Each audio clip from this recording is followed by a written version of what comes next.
శ్రీ సాయి సచరిత్ర 23వ అధ్యాయంలో ఆ పారాగ్రాఫ్ పూర్తి చదివేస్తాను. అది చెప్పను, అది చెప్తే 2 గంటలు పైనపడుతుంది. నిజముగా ఈ జీవుడు త్రిగుణములకు అనగా సత్వ రజస్తమో గుణములకు అతీతుడు. దీన్ని ఎక్స్ప్లెయిన్ చేసుకోవాలంటే సత్వగుణం ఏంటి, రజోగుణం ఏంటి, తమో గుణం ఏంటి, దానికి అతీతంగా ఎలా ఉన్నాడు. మనం అందరం ఆ గుణాలతోనే ఉన్నాం కదా, మరి ఆ గుణాలతోనే ఉన్నప్పుడు నిజముగా ఎలా అతీతుడు అవుతాడు అన్న ప్రశ్న మనకు వస్తుంది. అంటే అర్థం ఏంటంటే వాస్తవానికి ఇప్పుడు మనం ఏదైతే భావిస్తున్నామో ఇది మన అసలు రూపం కాదు. మన అసలు రూపం ఏంటంటే నిజమైన రూపం, శాశ్వతమైన రూపం, ఎప్పటికీ ఉండే రూపం, ఎప్పటికీ పోని రూపం. ఏ రూపం అది? ఆత్మస్వరూపం కదా. కాబట్టి ఆత్మస్వరూపానికి ఏ లక్షణాలు ఉండవు. మనమేమీ అంటే ఆత్మస్వరూపమే, ఆ పరమాత్మలో ఒక అంశంగా వచ్చిన వాళ్ళమే. ఇప్పుడు ఉదాహరణకి మా నాన్నకి నేను జన్మించాను అంటే అర్థం ఏంటంటే మా నాన్నకి సంబంధించిన అంశాలు నాలో నిబిడీకృతమై ఉంటాయి, మా అమ్మకి సంబంధించిన అంశాలు నాలో నిబిడీకృతమై ఉంటాయి. వాళ్ళకి భిన్నంగా నేను ఉండే అవకాశం లేదు. కాకపోతే వాళ్ళ స్థాయికి నేను చేరుకోకపోవచ్చు, వాళ్ళకు ఉన్నటువంటి శక్తియుక్తులు నాకు లేకపోవచ్చు, వాళ్ళకు ఉన్నటువంటి అపరిమిత భావం నాకు లేకపోవచ్చు. అంత మాత్రం చేత నేను భిన్నం కాదు కదా. అంటే అర్థం ఏంటి? ఆ పరబ్రహ్మ స్వరూపానికి ఏ లక్షణాలు ఉన్నాయని శాస్త్రం చెప్తా ఉందో ఆ లక్షణాలన్నీ నాలో ఉన్నాయి. అందుకనే వేదాలు అహంబ్రహ్మస్మి అంటుంది, తత్వమసి అంటుంది. మరి నాకు ఎందుకు అర్థం కావడం లేదు అంటే నిన్ను మాయ కప్పేసి ఉంది. ఆ మాయ వల్ల మన నిజస్వరూపం తెలుసుకోలేకపోతున్నాం అనేటువంటి తత్వం. వెంటనే వాక్యం ఏంటంటే కానీ మాయచే కప్పబడి, వెంటనే ఉంది అక్కడే, మాయచే కప్పబడి వారి నైజముకు సచ్చిదానందమును మలుచుచు. మన నైజం ఏంటంటే సచ్చిదానందం. ఆనందంగా ఉండాలి వాస్తవానికి, కానీ ఆనందంగా ఉన్నామా? లేవు. రకరకాల కష్టాలు, రకరకాల బాధలు, చింతలు ఉన్నాయి. వాస్తవానికి నీకు ఉండకూడదు, ఉండకూడదని శాస్త్రం చెప్తా ఉంది. ఎందుకంటే సచ్చిదానంద స్వరూపుడివి. ఒకవేళ నాకంత అర్థం కాలేదండి, నేను అంత తెలుసుకోలేకపోయాను అంటే మీకున్నటువంటి నాకున్నటువంటి ఒక గొప్ప వెసులుబాటు ఏంటంటే సచ్చిదానంద స్వరూపుడి యొక్క పాదాలు పట్టుకున్నాం. శ్రీ సచ్చిదానంద సమర్థ సద్గురు సాయినాథుడి యొక్క పాదాలు పట్టుకున్నాం కాబట్టి ఆ రూపంగానైనా మనకు సచ్చిదానందం రావాలి. అంటే స్వతహాగా మనం సచ్చిదానంద స్వరూపులో లేదు, మర్చిపోయాం, భ్రమలో ఉన్నాం, భ్రాంతిలో ఉన్నాం, మాయలో ఉన్నామంటే సద్గురువు యొక్క పాదాలు పట్టుకున్నాం కదా. పట్టుకున్నాం కాబట్టి ఆయన యొక్క స్వరూపం మనకు రావాలి కదా. అయినా రావడం లేదు అంటే కనుక ఎక్కడో కాస్త పొరపాటు జరుగుతుంది.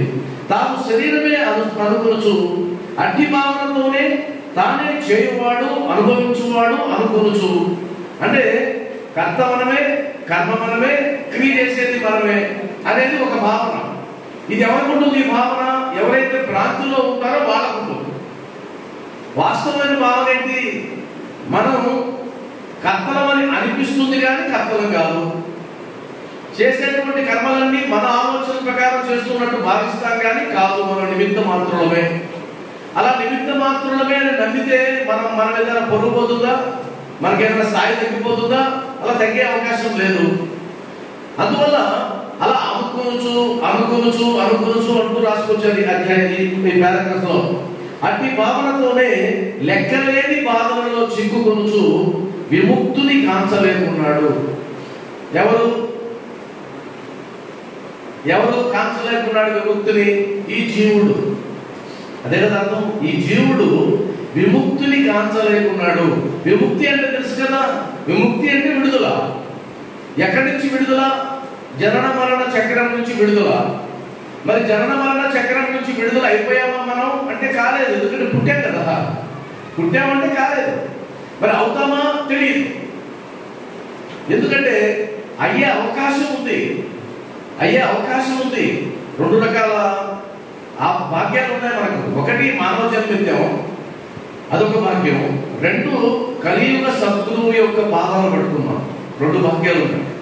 ఈ 2 భాగ్యాలు మన దగ్గర ఉన్నా కూడా ఈ జన్మలోనే మనం ఆ విముక్తి అనే పదం ఏదైతే ఉందో, ఆ ముక్తి మోక్షం ఏదైతే ఉందో దానిని సాధించలేకపోతే వ్యర్థం అని అర్థం. అయితే తమాషా ఏంటంటే సాధించామా లేదా ఎలా తెలుస్తుంది?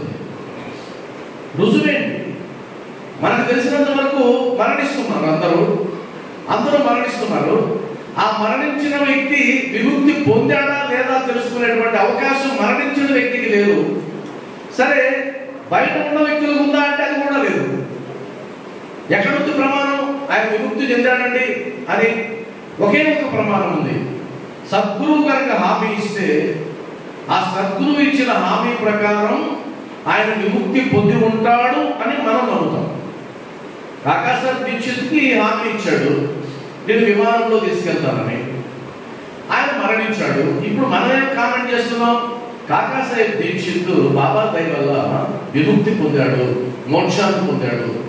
తాత్యాసాహెబ్ మోల్కర్ ఆయనకి చెప్పాడు వాడికి ఇక జన్మ లేదు అన్నాడు. ఎవరు చెప్పారు వాడికి ఇక జన్మ లేదని? సద్గురువు చెప్పాడు. కాబట్టి ఆయన మరణించాడు బాబా సమక్షంలో. ఇప్పుడు మనం ఏమంటున్నాం? తాత్యాసాహెబ్ మోల్కర్ మోక్షాన్ని పొందాడు. ఎలా తెలుసు అంటే నీకు మోక్షాన్ని పొందింది? మోక్షాన్ని పొందిన తర్వాత ఆయన పరబ్రహ్మ స్వరూపం దగ్గర ఉన్నది నీకేమైనా ఎదుగుతుందా? నీకేమైనా రుజువు ఉందా? లేదా ఆయన వచ్చి తిరిగి చెప్తాడా, అయ్యా నేను దేహాన్ని విడిచిపెట్టాను, నేను ముక్తిని పొందాను, విముక్తిని పొందాను అని చెప్పే అవకాశం ఉందా? లేదు. మరి ఎక్కడుంది నీకు సాక్ష్యం? సద్గురు యొక్క వాక్కులో ఉంది. ఆ సద్గురు యొక్క వాక్కు నీకు తెలిసిపోతే కనుక అప్పుడు వాళ్ళు భౌతిక దేహంతో ఉన్నాడు బాబా కాబట్టి చెప్పాడు, వినబడింది. ఇప్పుడు ఆయన భౌతిక దేహంతో లేడు, శరీరంతో లేడు. కానీ సచ్చరిత్ర మీద మీరు సాధన చేసినట్లయితే బాబా యొక్క మాట వినడానికి, బాబా యొక్క దీవెనలు పొందడానికి, అనుగ్రహాన్ని రుచి చూడడానికి సచ్చరిత్ర ఒక మాధ్యమంగా మనకుంది. దీనిని పట్టుకున్న వాళ్ళు ఎవరైనా సరే బాబాతో అనుసంధాన్ని పొంది తీరుతారు. బాబా చెప్పే మాటలు మీకు వినిపిస్తాయి, మీరు చెప్పే మాటలు బాబాకి వినిపిస్తాయని మీరు గుర్తిస్తారు. అందువల్ల ఆ అనుసంధానం అన్నది ఎక్కడ దొరుకుతుంది అంటే సద్గురు యొక్క ఉపదేశంలో, అంటే సచ్చరిత్రలో దొరుకుతుంది. మనకు అది అవకాశం ఉంది. బయట వాళ్ళకు ఉందో లేదో నాకు తెలియదు, మనకు మాత్రం ఉంది. విమోచనమునకు మార్గం ఒక్కటే కలదు. ఆ పారాగ్రాఫ్ లో కంక్లూడ్ చేస్తున్నారు. అదేంటి అంటే అది గురుని పాదములందు ప్రేమయను భక్తి. గురుని పాదముల యందు ప్రేమయను భక్తి. ఇక్కడ గురుని పాదముల యందు భక్తి అనొచ్చు కదా. మరి ఎందుకని ప్రేమయను భక్తి అన్నారు? మీరు సచరిత్రని పరిశీలిస్తూ వెళ్తే ప్రతి దగ్గర విశేషణాలు ఉంటాయి. అంటే సాధారణంగా ఉండే విషయాలేవి సచరిత్రలో ఉండవు. మీ ప్రతి అధ్యాయం చూడండి, ప్రేమయను భక్తి. మరి ప్రేమ అనేది ఎందుకు జోడించారు? భక్తి అంటే సరిపోతుంది కదా, మనందరం భక్తులు కదా, మనందరం భక్తులమే. కానీ భక్తులందరికీ విమోచన వస్తుందని చెప్పడం లేదు అక్కడ. నేను గుర్తించాలి, ప్రేమ అనే భక్తి ఉన్న వాళ్ళకు వస్తుందని చెప్తున్నారు అక్కడ. మరి ప్రేమ ఏంటి? ప్రేమ అంటే ప్రతిఫలం ఆశించకుండా చేసేటువంటి సేవ. తల్లి బిడ్డను ప్రేమిస్తుంది, ప్రతిఫలం ఆశించదు. తండ్రి బిడ్డ ఎదుగుదలకు దోహదపడతాడు, ప్రతిఫలం ఆశించడు. గురువు తన జ్ఞానాన్నంతా శిష్యుడికి ధారపోస్తాడు, ప్రతిఫలం ఆశించడు. కాబట్టి ప్రతిఫలం ఆశించకుండా చేసే పనిని ప్రేమయుక్తమైన పని అంటాం. అందువల్ల భక్తి సరిపోతుందా బాబా విషయంలో అంటే నేనైతే ఒప్పుకోను, భక్తి సరిపోదు. అలా సరిపోయే పని అయితే బాబా ఎందుకంటారు? బాబా నీ దగ్గరికి వచ్చిన వాళ్ళందరూ అనుగ్రహాన్ని సాధిస్తారా అంటే లేదు, మామిడి పూతలాగా రాలిపోతారు అన్నాడే. మరి రాలకుండా ఉండాలంటే ఏం చేయాలి? ప్రేమని జోడించాలి. ప్రేమను జోడించినట్లయితే ఒకవేళ తుఫానులు వచ్చినా సరే నువ్వు రాలిపోవు. కాబట్టి ప్రేమ అనే భక్తి అని అంటూ చివరిగా ఒక మాట అన్నాడు. ఆ పారాగ్రాఫ్ వరకే మాట్లాడుతున్నా. గొప్ప నటుడకు బాబా, గొప్ప నటుడకు ఆయన ఎవరంటున్నారండి? నటుడు. నటన ఏంటి? బాబా వారు నటిస్తారా? మనతో బాబా వారు నటిస్తారా? సచ్చరిత్రలో ఉండేదంతా నటనే, సచ్చరిత్రలో ఉన్నదంతా నటనే. ఏది తెలియని వాడిలాగా ఉంటాడు, మనలాగే సాధారణమైన వ్యక్తిలాగా ఉంటాడు. 5 ఏళ్ళకి వెళ్ళి భిక్షెత్తుతాడు అనుకుందా? మరి భిక్షెత్తాల్సిన అవసరం ఆయనకుంటే కనుక, భిక్షెత్తడమే ఆయన స్వభావం అయితే కనుక, 5 ఏళ్ళకి వెళ్ళి భిక్ష ఎత్తందే తన ఆకలి తీర్చుకునే స్థితి లేకపోతే కనుక ఇన్ని కోట్ల మందికి ఎలా కోరికలు తీరుస్తాడు? అవకాశమే లేదు కదా. అంటే అర్థమేంటి? కోట్లాది మంది భక్తుల కోరికలను తీర్చే సామర్థ్యం ఉన్నటువంటి షిరిడి సాయిబాబా 5 ఏళ్ల ముందుకే వెళ్ళి అమ్మా భిక్షం పెట్టండి అన్నాడంటే నటుడే కదా, అవునే కదా. కాబట్టి తన సంకల్పం మాత్రం చేత ఒక భిక్షగాడిని మహారాజును చేయగలిగినటువంటి స్థాయి ఉన్నటువంటి షిరిడి సాయిబాబా ఆ పాడుబడిన మసీదులో ఉండాల్సిన అవసరం ఏంటి? ఎంతమంది ఎన్ని రకాలైనటువంటి సౌకర్యాలను మేము కల్పిస్తాం అన్నా కూడా వద్దు వద్దని ఆ మాసిపోయినటువంటి ఆ దుప్పట్ల మీద పడుకోవాల్సిన కారణం ఏంటి? వీటిని బట్టి చూస్తే మనకేమర్థమవుతుంది? ఆయన గొప్ప నటుడు. అయితే మనం కూడా నటులమే, సామాన్యులే కాదు. మనం మాత్రమే తక్కువేంటి, గురువుకి మించిన మాత్రం. భక్తుల్లాగా నటిస్తారు కొంతమంది, బాబా మీద విపరీతమైన ప్రేమ ఉన్నట్టు నటిస్తారు కొంతమంది, అద్భుతంగా నటిస్తారు.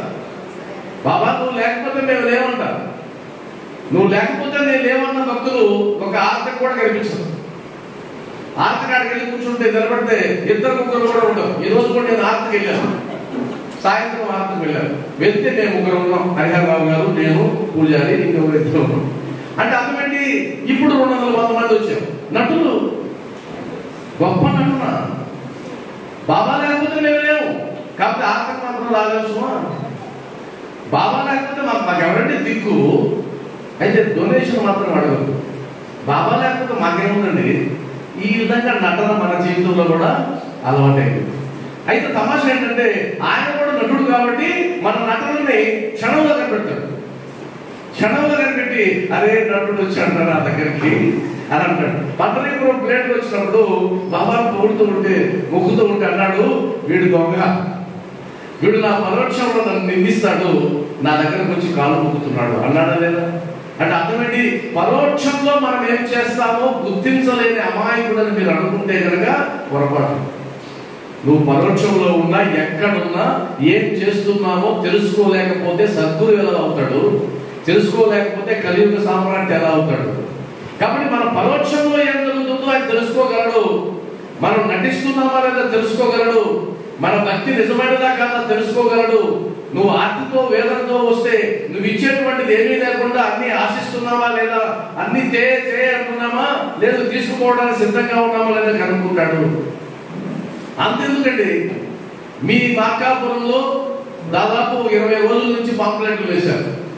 మీ దగ్గర కరపత్రాలు ఉంటే కనుక సత్సంగ కార్యక్రమం ఎన్ని గంటలకు మొదలవుతుందని వేశారు?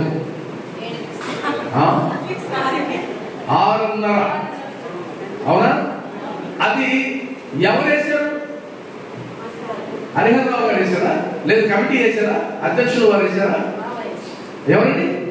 ఎంత నటన చూడండి, ఎంత అద్భుతమైన నటన బాబా చేశాడంట. మరి బాబా వేసి 6:30కి రమ్మంటే 7:30 లేదే. అంటే బాబా మాట మీద మీకు లెక్కలేదా? ఆయన వేస్తుంటాడండి, బాబాకి ఏం పని లేదు, మా పనులు ఆయన తెలుసా? అర్థమైంది కదా నటన. మనంత నటులు ఇంకొకరు లేదు. 6:30కి పెళ్లి ఉంది అంటే 4-5 గంటల ముందు నుంచి ప్రిపేర్ అవుతామా లేదా? అవునా కదా? 7 గంటలకి ట్రైన్ ఉందంటే 6:50కి కూర్చుంటామా లేదా? హడావుడి చేస్తామా లేదా? లేదు నీ బిడ్డ ఎగ్జామ్కి వెళ్తుంటే 11 గంటలకి ఎగ్జామ్ అంటే ఏం పర్లేదు లేదా అంటావా? వాడి ఇంట్లో ఉండి ఒప్పుకుంటావా? మరి ఆ విషయాల్లో ఉన్న శ్రద్ధ మరి ఈ విషయంలో ఎందుకు లేదు? మరి బయటకు వచ్చినప్పుడు మాత్రం మనం గొప్ప భక్తులు, సామాన్యమైన భక్తులు కాదు మనం. కానీ కరపత్రాన్ని గౌరవించాం, బాబా ఆత్మని గౌరవించాం, బాబా చెప్పింది ఆచరించాం, కానీ మనం భక్తులమే. కాబట్టి మీ భక్తికి శిరస్సు వచ్చి పాదాలు వందన చేస్తున్నారు. 6:30కి అన్నప్పుడు 6:30కి పరిగెత్తుకుని వచ్చి కూర్చొని హాలు నిండిపోతే అప్పుడు చెప్పండి మీరు భక్తులని నేను నమ్ముతా. అప్పటి వరకు మీరు ఉన్నట్టులే, నేను ఉన్నట్టులే. అర్థమైందా? దీన్ని ఒప్పుకోవాల్సిందే, ఒప్పుకోకపోయినా నేను ఒప్పుకోను. అందువల్ల ఆ పారాగ్రాఫ్ నేను క్లుప్తంగా చెప్పాను వాస్తవానికి, అంతే కదా, చాలా ఉంది. ఆ తర్వాత అదే అధ్యాయంలో ఇంకొక విషయం మీకు తెలుసుకోవాలనుకుంటే, యోగి ఉల్లిపాయ అది తెలుసు కదా. ఇప్పుడు అందులో ఒక యోగి వచ్చాడు, యోగాభ్యాసం చేసిన వాడు. అందులో ఏం రాశారంటే యోగానికి సంబంధించిన పుస్తకాలన్నీ చదివేశాడు. కానీ సమాధిలోకి వెళ్ళేటువంటి శక్తి అతనికి చాలడం లేదు. సమాధిలోకి వెళ్ళలేకపోతున్నాడు. అంటే పుస్తక జ్ఞానం ఉంది, అనుభవ జ్ఞానం లేదు. మరి అనుభవాన్ని ఇచ్చేవాడు ఎవరు అంటే షిరిడి సాయిబాబాని నమ్మాడు. నమ్మి వచ్చాడు. నమ్మి వచ్చిన తర్వాత ఆ సంఘటన మీకు తెలుసు, సచరిత్రలో ఉంది కాబట్టి ఆయన వచ్చి బాబా దగ్గరకు వచ్చి బాబా పాదాలు పట్టుకొని బాబా అనుగ్రహాన్ని పొంది, అయ్యా నాకు సమాధి స్థితిలోకి వెళ్ళేటువంటి ఆ ఆశీర్వచనాన్ని ఇవ్వు అడగడానికి వస్తే, ఆ వచ్చినప్పుడు బాబా వారు ఏం చేస్తున్నారు? ఉల్లిపాయని రొట్టె ముక్కతో నంచుకొని తింటున్నాడు. వెంటనే మొదలైంది అంచనా, మొదలైంది ఎక్స్పెక్టేషన్ అంటామా, అంచనా. అరే ఒక ఉల్లిపాయని తినేటువంటి ఒక వ్యక్తి నాకు సమాధి స్థితిని బోధించగలడా? ఎలా సాధ్యం అన్నాడు. ఎందుకని? ఉల్లిపాయ దేనికి చిహ్నం? అమ్మా నువ్వు పేపర్ లింక్ చేస్తున్నావు. ఉల్లిపాయ దేనికి చిహ్నం అంటే రజోగుణానికి చిహ్నం. ఉల్లిపాయ తినరు. మాలలో ఉండేవాళ్ళు, మాల ధరించిన వాళ్ళు, కొన్ని వ్రతాలు చేసేవాళ్ళు ఉల్లిపాయ తెల్లపాయ అవి తినరు. ఎందుకంటే రజోగుణాన్ని ప్రేరేపిస్తుంది. మరి రజోగుణాన్ని ప్రేరేపించేటువంటి ఉల్లిపాయని ఇంత ఆసక్తిగా తినేటువంటి ఈయన నాకు సమాధి స్థితిని ఎలా బోధిస్తాడు అని అనుకున్నాడు. ఎక్కడ అనుకున్నాడు? మనసులో అనుకున్నాడు. అందువల్ల ఈ చాప్టర్ స్టార్టింగ్ లో కూడా ఏం రాశారు? సత్వ రజో తమో గుణాలకు అతీతులం మనం, అది మన నిజ స్థితి. కానీ తెలుసుకోలేకపోతున్నాం అని మొదలు పెట్టారు కదా. ఎందుకు మొదలు పెట్టారంటే ఈ అధ్యాయం అక్కడ మళ్ళా ప్రారంభం అవుతుంది కాబట్టి. మరి మనకు ఉల్లిపాయ తింటే రజోగుణం వస్తుంది. ఏం రజోగుణం వస్తే? రజోగుణం వస్తే కామ కోరికలు ప్రేరేపితం అవుతాయి, బుద్ధి పక్కకి వెళ్తుంది. ఇదే కదా మూలం. మరి బాబా ఉల్లిపాయ తింటేనే రజోగుణానికి ప్రభావితుడైతే ఆయన సచిదానంద స్వరూపుడు ఎలా అవుతాడు, అఖిలాండ కోటి బ్రహ్మాండ నాయకుడు ఎలా అవుతాడు అనేటువంటి మినిమం కామన్ సెన్స్ లేనప్పుడు ఆయన అలానే కనిపిస్తాడు. దీని భావం ఏంటంటే ఎదుటి వ్యక్తిని మీరు అంచనా వేయడానికి ప్రయత్నం చేయొద్దు ఆధ్యాత్మిక మార్గంలో. ఇది దీని మూల స్వభావం, మూల నీతి. ఎందుకంటే ఒక అవధూత ఉంటాడు, ఆయన చిరిగిపోయిన వస్త్రాలతో ఉంటాడు, మట్టి మశానంలో ఉంటాడు, మాట్లాడితే బూతులు కూడా మాట్లాడతాడు ఒక్కొక్కసారి. నువ్వు ఆయన అంచనా వేయాలంటే ఏ కోణంతో అంచనా వేస్తావు? నువ్వు వల్ల అవుతుందా అంచనా వేయడం అంటే? అర్థమేంటి? బాహ్య పరిస్థితులను బట్టి నువ్వు అంచనా వేసినట్లయితే మన మనసు దెబ్బతింటుంది. అప్పుడు బాబా వారు ఏమన్నారు? ఉల్లిపాయ ఎవరికి జీర్ణమవుతుందో వారు తింటారు నాన్న అంటే అర్థం ఏంటంటే, అరే నువ్వు జీర్ణం చేసుకోలేని శక్తి కలిగిన వాడు కాబట్టి నువ్వు తినవు, నాకేంటి, నేను ఏదన్నా జీర్ణం చేసుకుంటా కదా అంటే అర్థం ఏంటి? గురువు యొక్క గొప్పతనాన్ని మనం అంచనా వెయ్యలేము, మన వల్ల కాదు. ఎప్పుడు కూడా పొరపాటును కూడా గురువు ఆధ్యాత్మికత పక్కన పెట్టినట్లయితే మీరు దయచేసి దీన్ని జీవితంలో అప్లై చేసి చూడండి. జీవితంలో ఎదుటి వ్యక్తిని ఎప్పుడు అంచనా వేయదు. ఎందుకంటే బాబా వారు సచరిత్ర 23వ అధ్యాయంలో చెప్పారు. నిన్న ఒక ప్రాంతానికి మేము సత్సంగానికి వెళ్ళాం. ఆ సత్సంగంలో నా బాల్య మిత్రుడు ఒకటి కనిపించాడు, చిన్నప్పుడు దోస్తు కనిపించి, అన్న మా ఇంటికి రావాలి అన్నాడు. సరే పోదాం పదాన్ని వెళ్ళాం. ఇంటికి వెళ్తుంటే ఒక వీధిలో వెళ్తున్నాడు. నేను ఎక్స్పెక్ట్ చేస్తున్నా ఈ ఇల్లు ఆయన అయ్యే అవకాశం ఉంటుంది, ఎందుకంటే ఇది పెద్ద బిల్డింగ్, ఈ బిల్డింగ్ కట్టే స్థాయికి వీడికి ఉండదు అనుకుంటూ ఉన్నా. ఎదురుగా కొన్ని చిన్న చిన్న ఇల్లులు ఉన్నాయి, ఆ ఇల్లు అయి ఉండొచ్చు అని అనుకుంటున్నా. వీడు ఆ పెద్ద ఇంట్లోకే తలుపు తీశాడు. తలుపు తీసిన తర్వాత అనుకున్నాను, ఓహో అక్కడ ఉండే బిల్డింగ్ వీడిది అయి ఉండొచ్చు, వీడిది అయి ఉండదు, ఈ పక్కనే ప్లేస్ ఉంది కదా, ఇక్కడ ఏదైనా చిన్న ఇల్లు కట్టుకొని ఉంటాడేమో. లేదు, పెద్ద బిల్డింగ్ లోకే పోతున్నాడు. అప్పుడు వెళ్ళేటప్పుడు ఈ కింద ఎవరు అన్నా వాడుకి ఇచ్చాను అన్నాడు. పైకి వెళ్ళిన మా ఆవిడ అడిగింది, అయ్యా మీరు వాడుకున్నారా అంటే మా ఉద్దేశం ఏంటి, మా ఎక్స్పెక్టేషన్ ఏంటి? వాడికి అంత పెద్ద ఇల్లు కట్టే అవకాశం లేదు. మేము నిర్ణయించేసి అంచనా వేసి వాడి గురించి ఆలోచిస్తూ ఉన్నాం, ఇది వద్దు అని చెప్పాడు. నాకు ఈరోజు ఇక్కడ సత్సంగంలో ఇచ్చాడు, నేను నాకు ప్రాక్టికల్ గా అనుభవపూర్వకంగా ఇచ్చాడు. ఎప్పుడూ కూడా ఎదుటి వ్యక్తిని అంచనా వేయొద్దు. ఎవరిలో ఏముందో మనకు పెద్దవాళ్ళు చెప్పారు అద్భుతమైన సామెత, ఏ పుట్టలో ఏ పాప. సామాన్యంగా చెప్పారా పెద్దవాళ్ళు? ఏ పుట్టలో ఏ పాప ఉందో తెలియదు, ఎవరిలో ఎంత మహత్యం ఉందో తెలియదు, ఎవరిలో ఎంత గంభీరత ఉందో తెలియదు.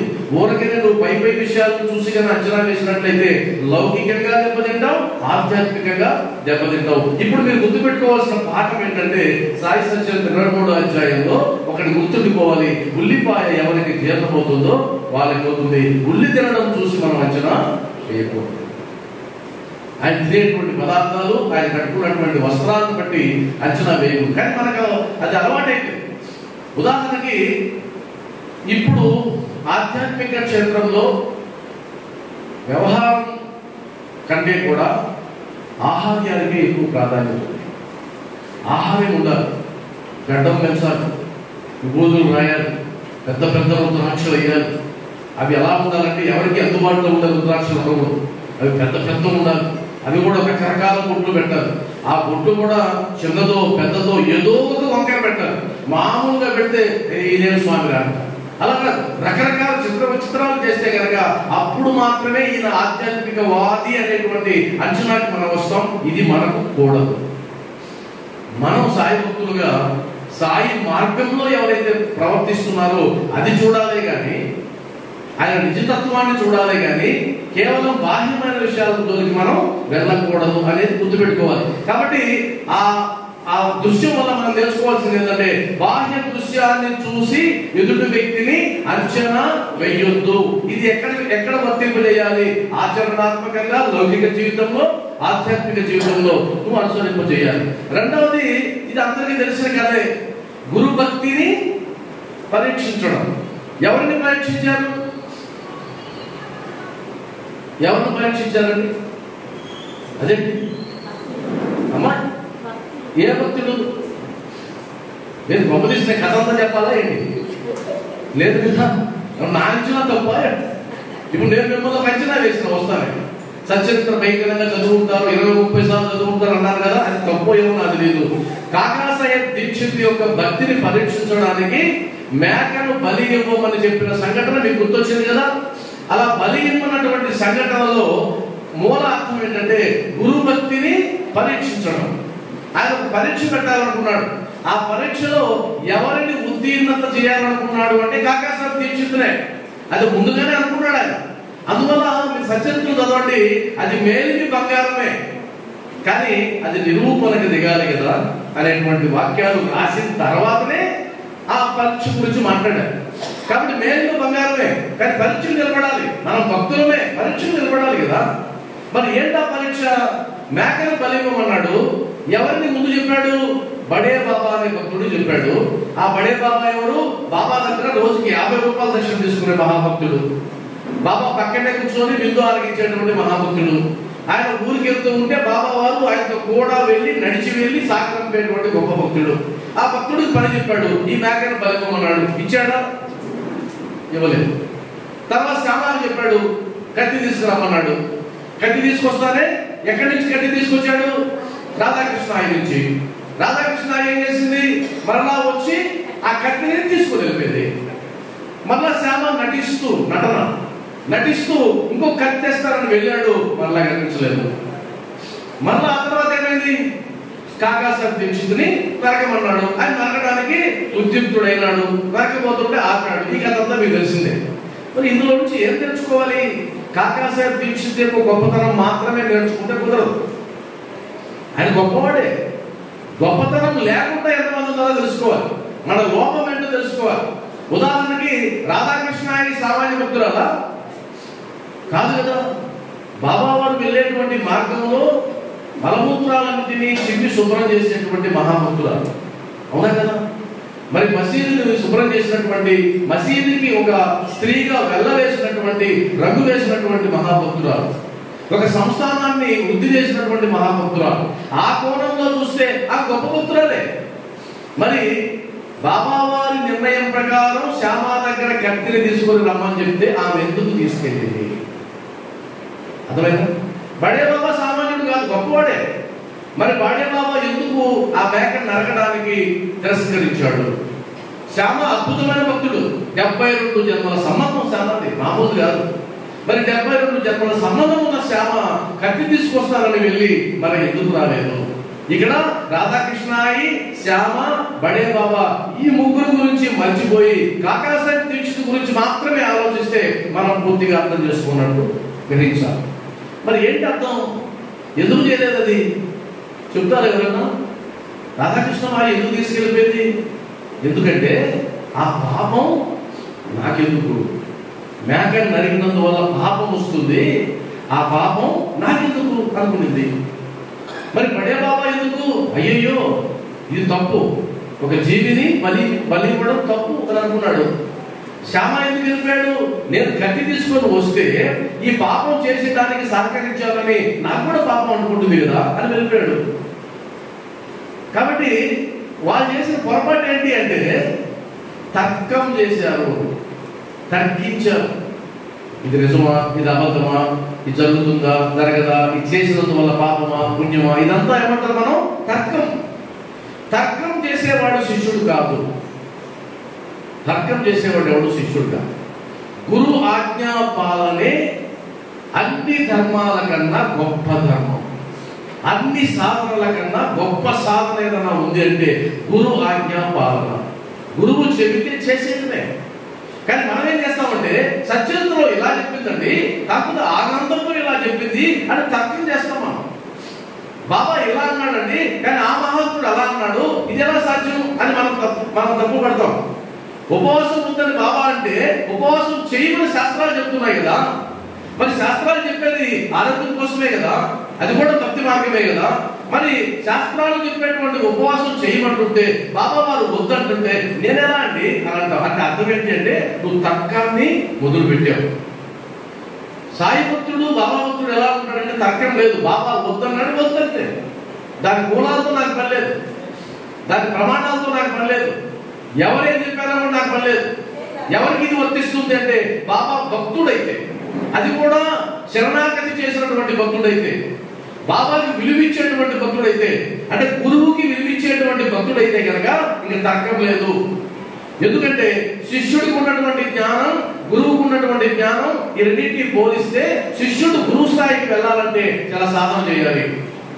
అంటే గురువుని అంచనా వేయగలిగే స్థితి ఉన్నట్లయితే కనుక నువ్వు శిష్యుడిగా ఉంటావు, నువ్వు కూడా మరుగు గురువుగా ఉంటావు.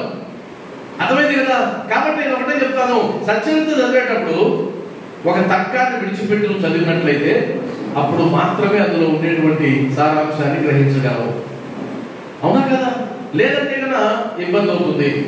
ఇప్పుడు ఒకటి నిర్ణయించుకోవాలి, 23వ అధ్యాయంలో నేను గురువు యొక్క ఆజ్ఞను పాలిస్తున్నానా లేదా, నటిస్తున్నాను. పాలించడం అంటే ఆయన ఏం చెప్పాడో తూచా తప్పకుండా చేసేయడమే, ఇంకొకటి లేదు. లేదు అంటే కదా ఖచ్చితంగా ఏదో ఒకటి మనం తర్కిస్తున్నాం. ఉదాహరణకి బాబా దగ్గర చీట్లు వేస్తారు కొంతమంది. చీట్లు వేసినప్పుడు వీళ్ళు ఏదైతే అనుకున్నది రాలేదో అప్పుడు వెంటనే తర్కం వస్తుంది, ఇంకొకసారి రెండోసారి. అప్పుడు కూడా రాలేదనుకో 2 సార్లు కాదండి 3 సార్లు వేయాల్సింది. ఇది తర్కం. నువ్వు వేయాల్సిన అవసరం ఏంటి? ఎవరు అడిగారు ఇవ్వని? వేయాల్సిన అవసరం లేదు. నన్ను అడిగితే కదా చీట్లు వేయడం కంటే కూడా, చీట్లు వేసే అభిప్రాయాన్ని కోరడం కంటే కూడా చీట్లు నీకు బాహ్యంలో ఉన్నాయి. అవునా కాదా? చీట్లు ఎక్కడ ఉన్నాయి? నీకు బాహ్యంలో ఉన్నాయి. నువ్వు నెమ్మది ఎవరిని అడుగుతున్నావు? బాబాను అడుగుతున్నావు. ఏమని అడుగుతున్నావు? ఆ చీట్లు ఎవరైతే ఎత్తుతారో ఆ ఎత్తిన వ్యక్తి ద్వారా నీ నిర్ణయాన్ని ప్రకటించు బాబా అంటున్నావు.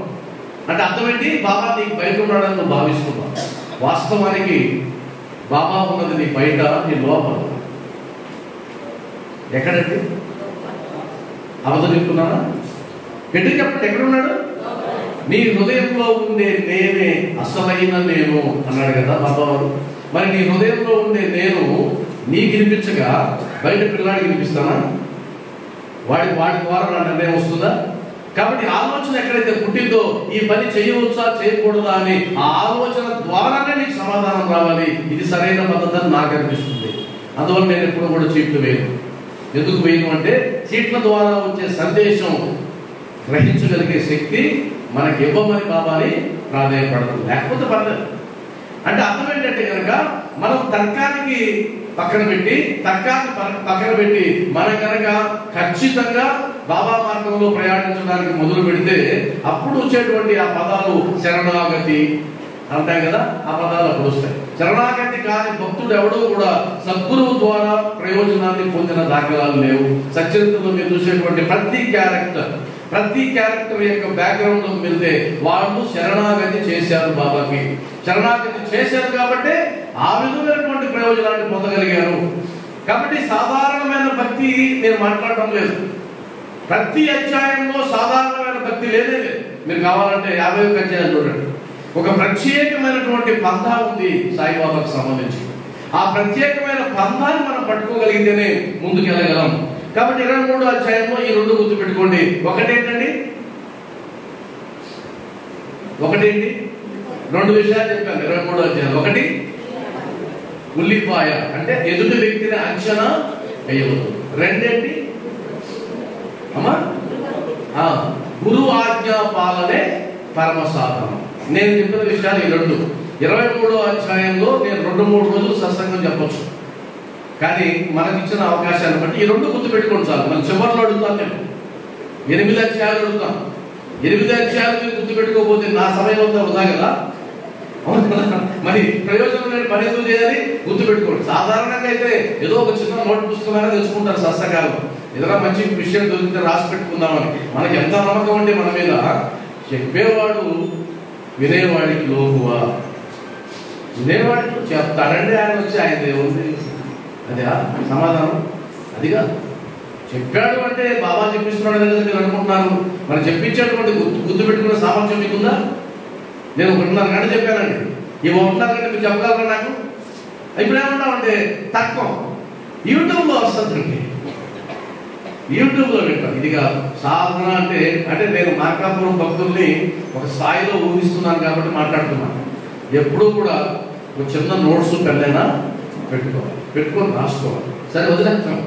తర్వాత 25వ అధ్యాయంలో ఒక విషయం మాత్రమే చెప్తా. దాము అన్న వ్యాపారం అది తెలుసు కదా కథ మీకు. దాము అన్న వ్యాపారంలో ఏముంది కదా, ఆయన ఒక వ్యాపారం చేయాలని అనుకుంటాడు. స్నేహితుడు చెప్తాడు 2 లక్షల రూపాయల లాభం అది. అప్పట్లో 2 లక్షల రూపాయల వ్యాపారం అంటే ఇప్పట్లో ఎంత తెలుసా? 4,000 కోట్ల రూపాయల వ్యాపారం. నేను తక్కువ చెప్పా మీకు ఇంకా ఎక్కువ పెద్ద పేపర్ పెడితే ఎక్కువ వస్తుంది. అంటే 4,000 8,000 కోట్ల రూపాయల వ్యాపారం గురించి మాట్లాడుతున్నాడు ఆయన అక్షరాలు చూసి 2 లక్షల వ్యాపారం తక్కువ అంచనా వేస్తారని మీరు. కోట్ల రూపాయల వ్యాపారం. ఆ కోట్ల రూపాయల వ్యాపారాన్ని చెయ్యాలా వద్దా అని లెక్కలు వేసుకొని చెయ్యాలా వద్దా తగ్గించుకోవాలి. కానీ ఈయనంటి బాబాని అడిగాడు అనే ప్రశ్న వస్తుంది మనకు. మరి బాబా ఒప్పుకున్నాడా? ఒప్పుకోలేదు. ఆ ఒప్పుకోకుండా ఉన్న సందర్భంలో ఉత్తరం రాస్తాడు శ్యామాకి, అవునా? ఆ శ్యామ ఆ ఉత్తరం చదవక ముందే అందులో విషయం తెలుసు కాబట్టి చెప్తాడు. అందులో శ్యామ చెప్పిన మాటలు అద్భుతంగా ఉంటాయి. ఇంకోసారి చదవండి వెళ్ళి. అద్భుతమైన మాటలు. బాబా నువ్వేమో ఇక్కడ ప్రశాంతంగా కూర్చుంటావు, మాలో అరదడి నేర్పుతావు, మరలా అరదడిని కూడా నువ్వే తీరుస్తావు. ఏమయ్యా నువ్వు నటుడువి, నాకు చెప్పిన నటుడు ఏమయ్యా నువ్వు అనేటువంటి అద్భుతమైన సందేశం ఉంది. మంచి మాటలు ఉన్నాయి. ఆ తర్వాత ఆ ఉత్తరం చదివిన తర్వాత బాబా వారు ఏం చెప్తారు? చాలా బోధ చేస్తాడు కదా. ఆ బోధలో మీరు గుర్తుపెట్టుకోవడానికి సింపుల్ గా ఒక బోధ చెప్తారు. ఆ వాక్యాల్లో ఆ పారాగ్రాఫ్ అంతా మనకి ఎందుకు టైం లేదు కదా. సగం రొట్టెతో సంతుష్టిగా ఉండమను. ఇది ముఖ్యం. ఇది గుర్తుపెట్టుకోవచ్చు కదా ఈజీగా. సగం రొట్టెతో సంతోషంగా జీవించమను. అక్కడ పూర్తి ఉంటుందని చెప్పలేదు ఆయన. అంటే ఆయనకి ఏం లోటు లేదని కూడా చెప్పలేదు. అరే నీకు బాగా ఉంది కదా, ఎందుకుగా వ్యాపారం అనలేదు. వ్యాపారం ఎందుకు నష్టపోతున్నది వేరే విషయం, కానీ ఆలోచన ఎందుకు చేస్తున్నావు? నువ్వు లోటులో ఉన్నావా అంటే లోటులో ఉన్నాడు, అందువల్ల సగం రొట్టె అన్నాడు. సగం రొట్టెతో సంతుష్టిగా జీవించడం అలవాటు చేసుకో. నీకు అవసరం ఉంది, సంపాదించాల్సిన అవసరం ఉంది. అవసరం లేని వాళ్ళు ఎవరు ఉన్నారు చెప్పండి? ఎవరైనా ఉన్నారా? సంపాదించడం అవసరం లేదండి సరిపోయింది అన్న వాళ్ళు ఉన్నారా? అసలు లెక్క ఉందా?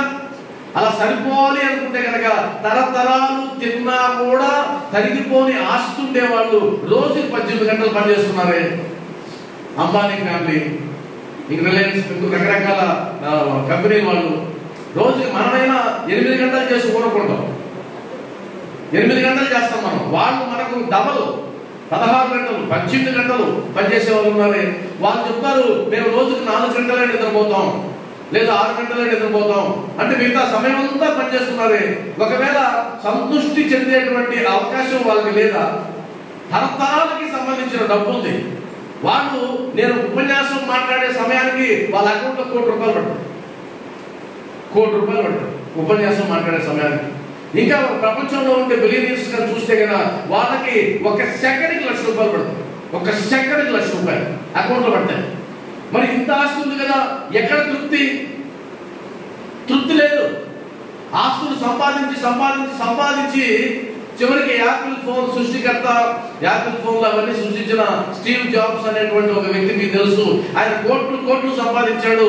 అంతా సంపాదించి హాస్పిటల్ బెడ్ మీద పడిన తర్వాత అప్పుడు స్టేట్మెంట్ ఇచ్చాడు. ఆ స్టేట్మెంట్ అన్ని దినపత్రికల్లో వేశారు, అన్ని మీడియాలో వేశారు. అదేంటి అంటే నేను డబ్బు వెంట పరుగులు తీశాను, జీవితంలో డబ్బే ప్రాధాన్యం అని అనుకున్నాను, కానీ ఇప్పుడు అర్థమవుతుంది నాకున్న ఆస్తి మొత్తాన్ని ఇచ్చివేసినా కూడా నా జబ్బును స్వీకరించేవాడు ఒక్కడు ఉన్నాడా ప్రపంచంలో?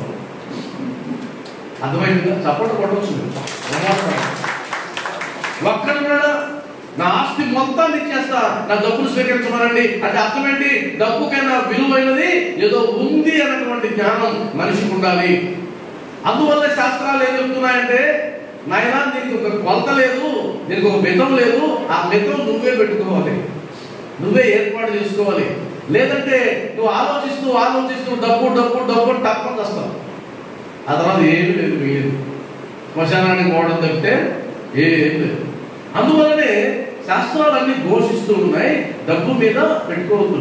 మా కురుధన జన యవ్వన గర్వం, మా కురుధన జన యవ్వన గర్వం, హరతి నిమేష కాల సర్వం, మాయామయమిదం అఖిలం హిత్వా బ్రహ్మపదం త్వం ప్రవిశ విదిత్వా భజ గోవిందం భజ గోవిందం గోవిందం భజ మూఢమతే.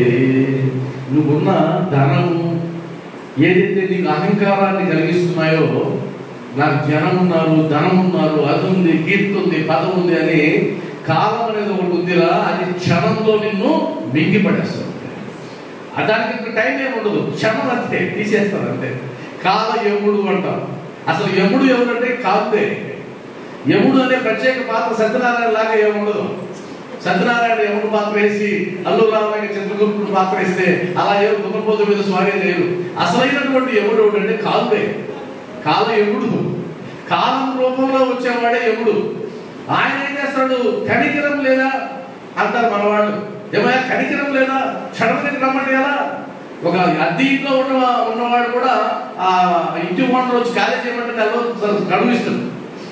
కానీ ఈయనున్నాడు, ఈ ఓనరు ఒక నిమిషం కూడా వీడు వెంటనే మీరు పడేస్తాడు అంతే. సినిమాలో చూపిస్తారు, తాడేసి లాగుతారు.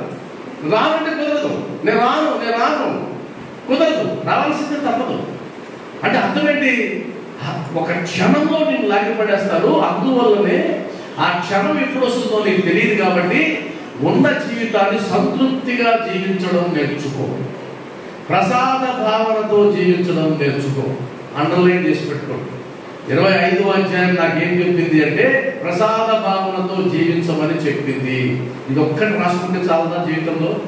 ఒక్కొక్క అధ్యాయానికి ఒక లైన్ రాసుకోండి, ఒక లైన్ చాలు, జీవితం ఉద్ధరింపబడుతుంది. మొత్తం చరిత్ర అంతా అవసరం లేదు. 51 అధ్యాయాలు, 51 లైన్లు. ఈ 51 లైన్లని నీ జీవితంలో ఆచరించి చూపించు, మహాత్మురాలు అయిపోతావు, మహాత్ముడు అయిపోతావు. అర్థమైంది కదా? కాబట్టి 25వ అధ్యాయంలో ఏం చెప్పారండి చెప్పండి? ప్రసాద భావనతో. మీ హోంవర్క్ ఈరోజు గుర్తుపెట్టుకోవాలి. ప్రసాద భావనతో జీవించమని 25వ అధ్యాయం చెప్తుంది. 26వ అధ్యాయం భక్త పంతు హరిశ్చంద్ర పితలే అనేటువంటి వాళ్ళ ద్వారా 26వ అధ్యాయంలో ఏం చెప్పాడో చూద్దాం.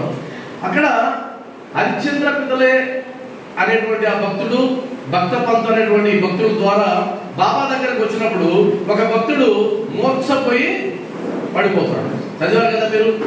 అలా మోర్చపోయినటువంటి భక్తుడిని ఉద్దేశించి బాబా వారు చెప్తారు, ఈయన ఈ గురువుని ఆశ్రయించిన వాడు కాదు, ఈయన ఆశ్రయం వేరే గురువు ఉన్నాడు. కాబట్టి నీ గురుని యందే నువ్వు నమ్మకాన్ని నిలపాలి, దృఢమైన విశ్వాసంతో ఉండాలి. ఇతరుల గురువులు ఎంత గొప్ప వాళ్ళైనా కావచ్చు, కానీ నీ గురువు యందే నమ్మకాన్ని నిలుపు అంటే ఏమంటాడంటే, నీ గురుని యందే ఆశ్రయము నిలుపుము, ఎల్లప్పుడూ నిలకడగా ఉండుము. ఎల్లప్పుడూ నిలకడ, ఈ పదం గుర్తుపెట్టుకోండి. నేను 26వ అధ్యాయంలో మీకు 3 పదాలు ఇస్తాను. ఈ 3 పదాలు నాకు చెప్పాలి మళ్ళా. కాబట్టి నిలకడగా ఉండము. నిలకడ అంటే తొలగనటువంటి మనస్తత్వం. ఈ గురువు గురించి మాట్లాడేటప్పుడు ఇంకో గురువు వస్తాడు, ఆయన అద్భుతం అండి అంటారు, మళ్ళా జెండా బాతేస్తాం. మళ్ళీ అక్కడ కాదు ఇంకొక దగ్గర అంటారు, అక్కడ బాతేస్తాం. కొంతమంది భక్తులు ఎంత చమత్కారంగా ఉంటారంటే అసలు వాళ్ళు తిరుగుతూనే ఉంటారు గురువుల చుట్టూ. అక్కడ గురువు ఉన్నాడంటే ఆయన జ్యోతిష్యం చెప్తాడంట, ఆయన మీ గురించి చెప్తాడంటే పరుగులు పెట్టేస్తారు. పరుగులు పెట్టడం పక్కన పెట్టండి, మందిని తీసుకెళ్తారు. వాళ్ళకు బ్యాచ్ ఒకటి ఉంటుంది. ఈ బ్యాచ్ ఏం చేస్తారంటే ఎక్కడెక్కడ ఎవరెవరు ఉన్నారో పరిశోధన చేసి వాళ్ళందరినీ వారికి పరిచయం ఉన్న భక్తులందరినీ తీసుకుని వెళ్ళడం. ఇదే పని. Rolling stone gathers no moss అని ఇంగ్లీష్లో సామెత ఉంది. అంటే దొర్లేటువంటి రాయి ఏ మాస్ని అంటి పెట్టుకోదు. కాబట్టి దొర్లేటువంటి స్వభావం ఉన్నటువంటి భక్తులు ఎవరైతే ఉంటారో వాళ్ళు ఎక్కడా కూడా ప్రశాంతంగా జీవించలేదు. ఉదాహరణకి సూర్య భగవానుడికి శక్తి ఉంది, అద్భుతమైన శక్తి. మనం కోట్ల కిలోమీటర్ల దూరంలో ఉన్నా కూడా ఉడికిపోతాం, ఇలా ఇసురుకుంటాం. మరి అంత పవర్ ఉన్నటువంటి ఆ సూర్యుడి యొక్క శక్తి భూమి మీద పడిన ఆ దెబ్బ మీదనో రోడ్డు మీదనో ఉండే ఒక్క కాగితం కూడా కాదు. కానీ ఆ శక్తినంతా ఒక భూతత్వం ద్వారా కేంద్రీకరించి కదా అక్కడ పెట్టామంటే ఏమవుతుంది, అది కాలిపోతుంది. ఇది చిన్నప్పటి నుంచి ఎన్నోసార్లు చేసే ప్రయోగం మనం. అంటే అర్థం ఏంటి, శక్తిని కేంద్రీకరిస్తే ఫలితం చూడగలవు. ఇది గొప్ప విషయం అది. కాబట్టి ఆధ్యాత్మిక శక్తి ఉంది. ఈ ఆధ్యాత్మిక శక్తిని నువ్వు ఆ గురువు కాసేపు, ఈ దేవుడు కాసేపు, ఈ కాడకు కాసేపు, కొంతమంది ఈ దేవాలయానికి ఒక వారం పోతా, ఆ దేవాలయానికి ఒక వారం పోతా. తప్పేం కాదు, బొమ్మలు నేను అన్నాను. కానీ నువ్వు సాధించాలనుకుంటే కనుక, సత్యతని ప్రమాణంగా తీసుకుంటే కనుక ఏది ఏమైనా నువ్వు కానండు నీ గురువు ఎందే ఆశ్రయాన్ని నిలుపు అని బాబా చెప్పారు కనుక నేను ఈ జీవితానికి బాబా నమ్మానండి.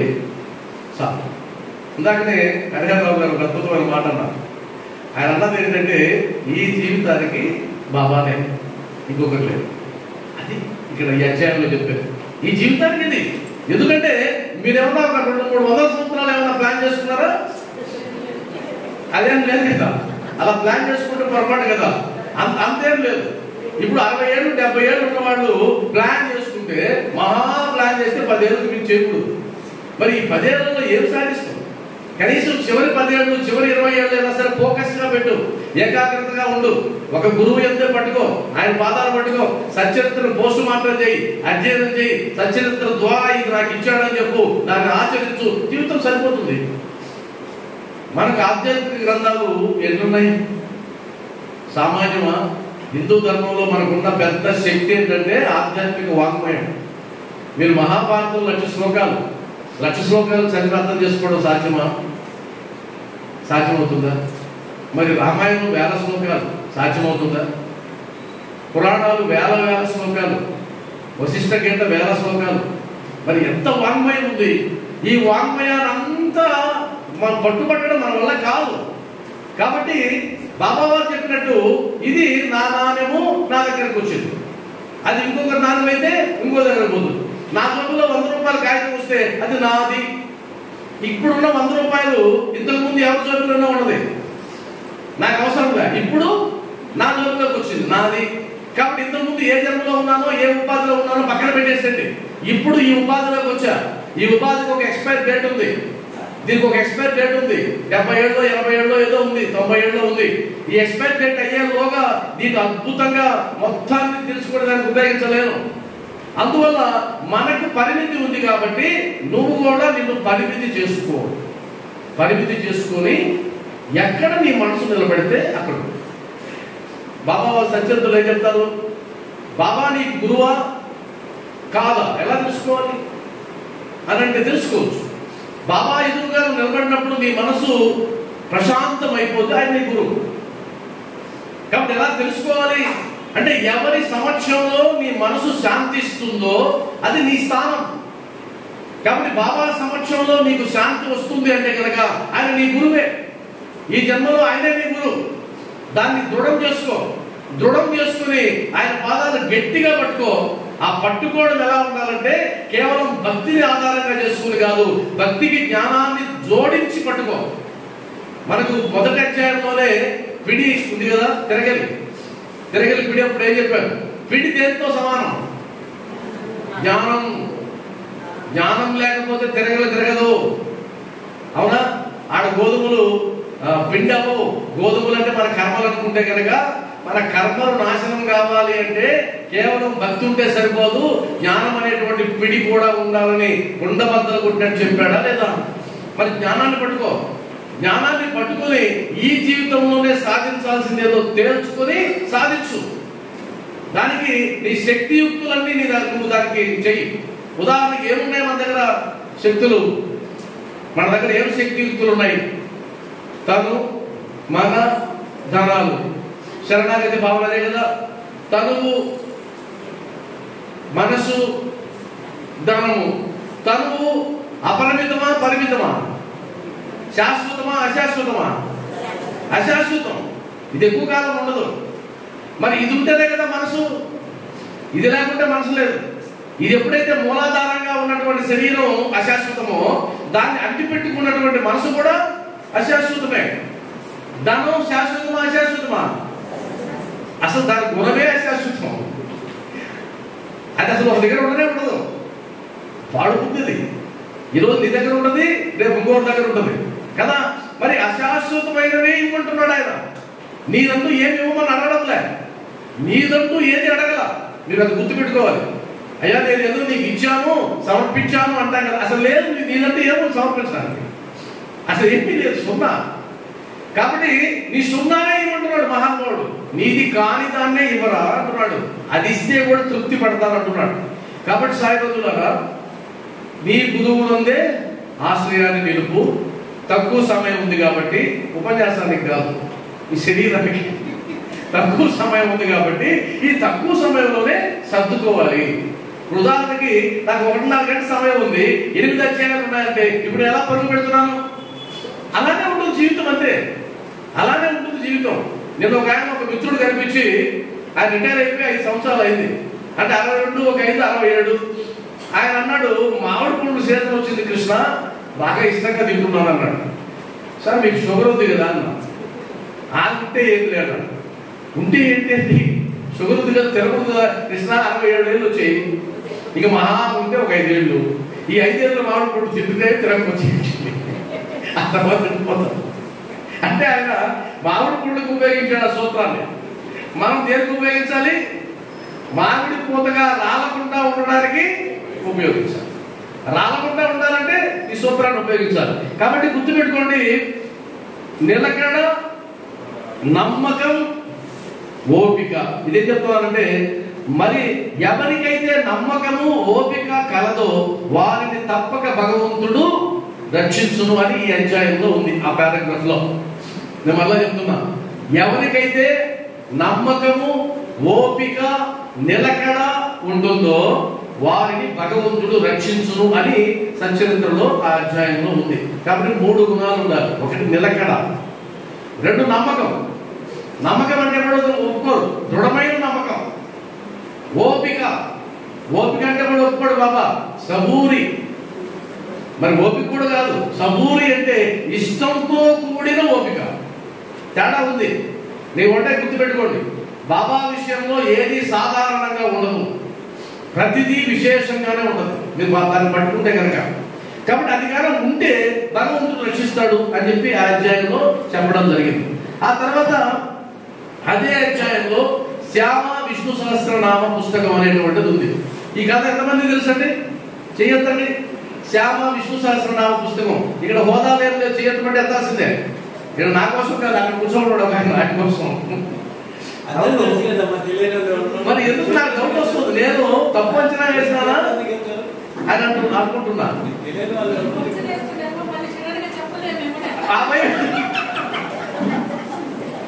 అలా వద్దు, అలా భయపడద్దు.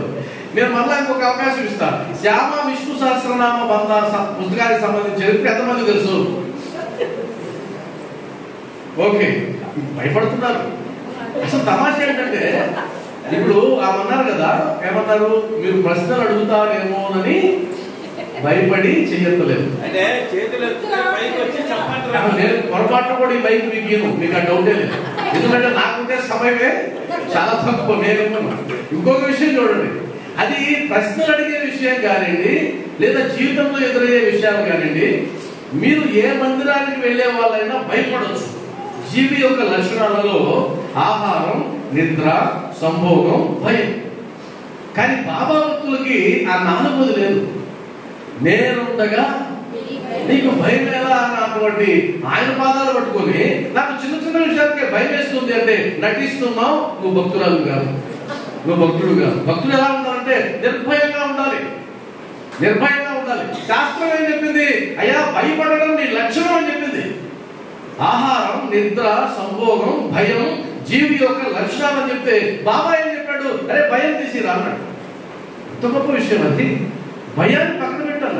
శ్రీకృష్ణ భగవానుడు కూడా భయాన్ని పక్కన పెట్టమన్నాడు. భయం లేదు. దైవిక లక్షణాల్లో మొట్టమొదటి దైవిక లక్షణం నిర్భయం, నిర్భయంగా జీవించు. అందువల్ల భయం ఉంటుంది. కాబట్టి అందరికీ ఆ కథ తెలుసు. అంటే ఆయన పుస్తకం ఇవ్వాలని అనుకోవడం, ఆ రామదాసిని సోనాముకి తీసుకురమ్మని పంపించడం, ఆయన వచ్చేసరికి ఈయన పరుగున వెళ్ళి ఆ విష్ణు సహస్రనామ పుస్తకాన్ని శ్యామాకి ఇవ్వడం, మరలా రామదాసి రావడం, అక్కడ నారదునిలాగా అన్నా చించినీకర్ నటించడం ఉంది కదా, అన్నా చించినీకర్ బాగా ఎక్కవేయడం, ఆ తర్వాత బాబా బోధ, ఇదంతా ఉంది. అద్భుతమైనటువంటి అధ్యాయం. ఆ అధ్యాయం ఒకటే సరిపోద్ది, గంటల సత్సంగం. అయితే అందులో నేను ఇంకొక కోణాన్ని మీకు పరిచయం చేస్తాను. అది మంచి మంచి అద్భుతమే. అందులో ఇంకొక మాటలు మీకు వినిపిస్తా. ఒక పుస్తకం కోసం పోరాడుచున్నావా రామదాసి? ఒక పుస్తకం కోసం పోరాడు. అందులో ఉండే వాక్యాలు చదువుతున్నా, నాకు కానీ. ఒక పుస్తకం కోసం పోరాడుచున్నావా? ధనమిచ్చిన పుస్తకములు అనేకములు వచ్చును, కానీ మనుష్యుడు రాడు. అర్థమైందా? కాబట్టి నీ పుస్తకం వెలుగుతాయా? మళ్ళా చూడండి, ధనమిచ్చిన పుస్తకము అనేకము వచ్చును, కానీ మనుష్యులు రారు. నీ పుస్తకం వెలుగెళ్తా అన్నాడు. అదే వాడు ప్రారంభంలో ఈ పుస్తకం విలువేంటో తెలుసా నీకు శ్యామ అంటాడు. అర్థమైందా? ఈ పుస్తకం విలువేంటో తెలుసా? ఇది నా ప్రాణాలు కాపాడిందయ్యా అన్నాడు లేదా?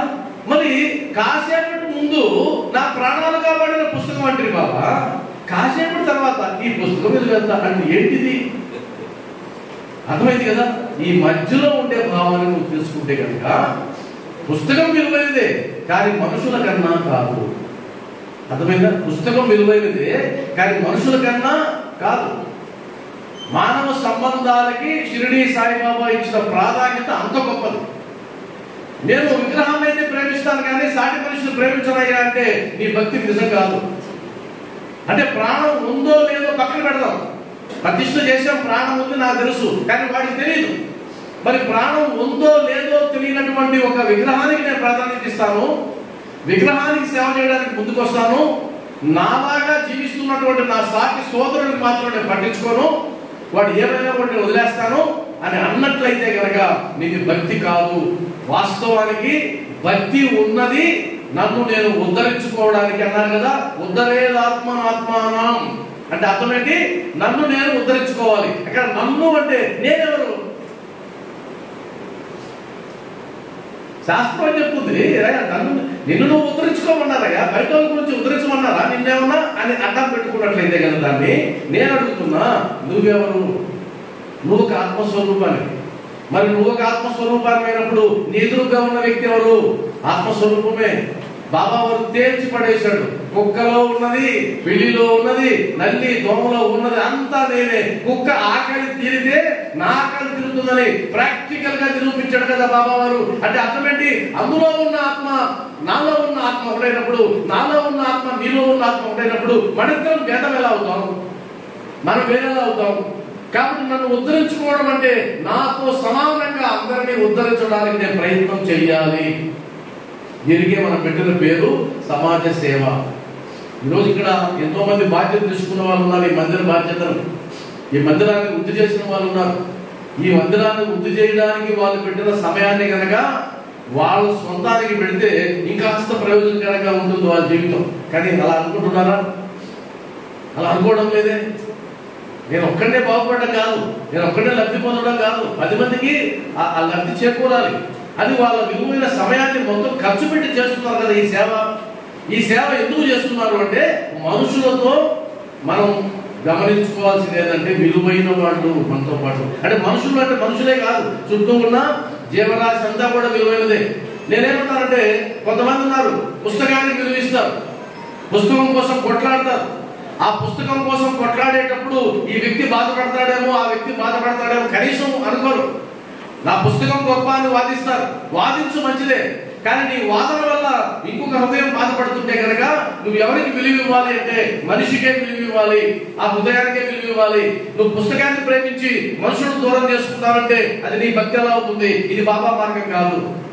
ఎలా చెప్తారు బాబా మార్గం కాదని? అప్పటికి ముందు శ్యామ విలువైన పుస్తకం అన్నాడు, ఇప్పుడేమో నీ పుస్తకం విలువ ఎంత అన్నాడు. అంటే అర్థం ఏంటంటే కనుక పుస్తకానికన్నా విలువ ఇవ్వాల్సింది ఎవరికి అంటే కనుక మనుషులకే, మానవ సంబంధాలకే. ఇది మనం శ్యామ విష్ణు సహస్రనామ పుస్తకం ద్వారా మనకు బాబా నేర్పించినటువంటి గొప్ప విషయం. దీంట్లో కంక్లూషన్ ఏం రావాలంటే మానవ సంబంధాలకు బాబా వారు ప్రాధాన్యత ఇచ్చారు. అందుకనే ఎవరైనా వస్తే వాళ్ళ ఇంటికి వెళ్ళమ్మా, ఆ ఇంటికి వెళ్ళి 4 రొట్టెలు చేసి వాళ్ళకి పెట్టి నువ్వు కొడచ్చు. ఎంత గొప్ప సందేశం! మామూలు మాటలే. ఆ లక్ష్మీ మందిరం కాడ నల్ల కుక్క ఉంటుంది, ఆ నల్ల కుక్క కాడ పెరుగన్నం పెట్టు. నల్ల కుక్కకు పెరుగన్నం పెడితే జనం పోయేది కాదు. అక్కడ సకల జీవరాశిని నువ్వు ప్రేమించాలి అనేటువంటి అద్భుతమైన సందేశం అక్కడ ఇవ్వబడుతుంది. కాబట్టి మీ చుట్టూ గనక వ్యక్తులు దూరం అవుతూ ఉంటే, ఈరోజు ఉన్న స్నేహం రేపు శత్రుత్వంగా మారితే దాని అర్థం నీ హృదయంలో ప్రేమ లేదు, నీ హృదయంలో సాయి తత్వం లేదు, నువ్వు సాయి మార్గంలో ప్రయాణించడం లేదు. సాయి తత్వం ఎలా ఉంటుందంటే కలుపుకోవడమే సాయి తత్వం. దూరం చేయడం సాయి తత్వం కాదు. అది ఏ రూపేనైనా కానీ, అది ఏ రూపేనైనా సరే, అది ఎంత గొప్ప విషయమైనా సరే, నీకు ద్రోహం చేసిన వాడికి కూడా బాబా వారు కృతజ్ఞతలు చెప్పమంటున్నాడే సచరిత్రలో. నిన్ను విమర్శించిన వాడు, నిన్ను నిందించిన వాడు, నీకు ద్రోహం చేసిన వాడైనా సరే మనం ఏం చేయాలి? కృతజ్ఞతలు చెప్పమంటున్నాడు, థ్యాంక్స్ ఇవ్వమంటున్నాడు, షేక్ హ్యాండ్ ఇవ్వమంటున్నాడు. అంతటి ప్రేమతత్వం బాబా వారు. మరి బాబా వారు ప్రేమ స్వరూపులైతే ఆయన అనుచరులుగా, ఆయన శిష్యులుగా, ఆయన భక్తులుగా మనలో ఉండాల్సింది కూడా ప్రేమే, ద్వేషం కాదు. ద్వేషం నీకు మనుషులను దూరం చేస్తుంది, ప్రేమ నీకు దగ్గర చేస్తుంది. కాబట్టి దగ్గర అవుతున్నారా లేదా చూసుకోండి. మీతో మాట్లాడడానికి ఇష్టపడుతున్నారా లేదా జనం చూసుకుంటూ ఉంటే కనుక నీలో ప్రేమ ఉంటే ప్రేమ ఆకర్షించబడుతుంది, ద్వేషం వికర్షించబడుతుంది. ఈ పాయింట్ బాగా గుర్తుపెట్టుకోండి. ప్రేమ ఆకర్షించబడుతుంది, ద్వేషం వికర్షించబడుతుంది. అయ్యా ఆమెతో వద్దులయ్యా మాకు ఎందుకు వచ్చిన గొడవ అంటే అర్థం నీలో ద్వేషం ఉందని అర్థం, నీలో అశక్తత ఉందని అర్థం, నువ్వు సాయితత్వంలో లేవని అర్థం. కాబట్టి ఈ రోజు నుంచి ఒక ప్రామాణికత పెట్టుకోండి. ఇంకా ఎంతకాలం నేను జీవించి ఉంటానో నాకు ఎదురయ్యే ప్రతి మనిషిని నేను ప్రేమిస్తాను, వాళ్ళ నుంచి ఏది ఆశించను, ప్రతిఫలం లేకుండా. Don't expect anything from anyone అంట. ఎవరి నుంచి ఏమి ఆశించొద్దు. ఎవరి నుంచి అంటే చివరికి నీ కడుపులో పుట్టిన బిడ్డల నుంచి కూడా ఏది ఆశించొద్దు. ఎవరి గురించి ఏం ఆశించొద్దు, భర్త నుంచి ఏం ఆశించొద్దు, భార్య నుంచి ఏం ఆశించొద్దు. ఒక్కటే నీ బాధ్యత. అదేంటంటే ప్రేమించడం. అయ్యా బాబా వారు ప్రేమించడం నేర్పించారు. ప్రేమించడం తప్ప ఇంకొకటి నేర్పించలేదు నాకు. నువ్వు నన్ను ద్వేషిస్తావా? ద్వేషించు. నేను నిన్ను ప్రేమిస్తాను. అర్థమైంది కదా? అలా ప్రేమ భావనతో ఉండమని చెప్పడానికే శ్యామ డబ్బులు ఇస్తే పుస్తకాలు అనేకం వస్తాయిరా, కానీ మనుషులు రారు, మనుషుల్ని సంపాదించుకోవడం నేర్చుకోరా అని రామదాసి చెప్పాడు. రామదాసి చెప్పినటువంటి గొప్ప సూత్రం అది. ఇది మనందరికీ శిరోధార్యమైనటువంటి సూత్రం. కాబట్టి ఈరోజు నుంచి ఏం మొదలు పెట్టాలి? ప్రేమించడం మొదలు పెట్టాలి. ప్రేమించడం మొదలు పెట్టాలంటే మొట్టమొదట చిరునవ్వుతో మొదలు పెట్టాలి. చిరునవ్వు రావండి, చిరునవ్వుతో మొదలు పెట్టాలి. చిరునవ్వు అట్రాక్ట్ చేస్తుంది, మొహం మార్చుకుంటే వికర్షించబడుతుంది. కాబట్టి చిరునవ్వుతో ప్రారంభించండి. ఎవరైనా ఎదురుస్తే ఓం సాయిరామ్ అని మొహం చింపించారడం కాదు. చిరునవ్వు నవ్వితే సాయిరామ్ అనాల్సిన పని లేదు. చిరునవ్వులోనే సాయిరామ్ దాగుంటాడు, ఆ చిరునవ్వులోనే ఉంటాడు. అర్థమైంది కదా? కాబట్టి ఈ రోజు నుంచి మొదలు పెడదాం. ఇది ఏ అధ్యాయం చెప్తుంది మనకు? 26 బాగున్నారు. అదేవిధంగా మధ్యలో కొన్ని స్కిప్ అవుతాం మనం. 27వ అధ్యాయం విష్ణు సహస్రనామం 27, 26. తర్వాత మద్రాసు భజన బృందం. ఈ కథ తెలియదు ఎవరికి? ప్రతి ఒక్కరికి తెలుసు. ఎంతమందికి కథ తెలుసమ్మా? మళ్ళా ప్రశ్న. ఓకే, కాబట్టి అందరికీ తెలుసు. బాబా వారు దక్షిణ బాగా ఇస్తారన్నటువంటి ఉద్దేశంతో ఒక భజన బృందం వచ్చింది బాబా దగ్గరికి.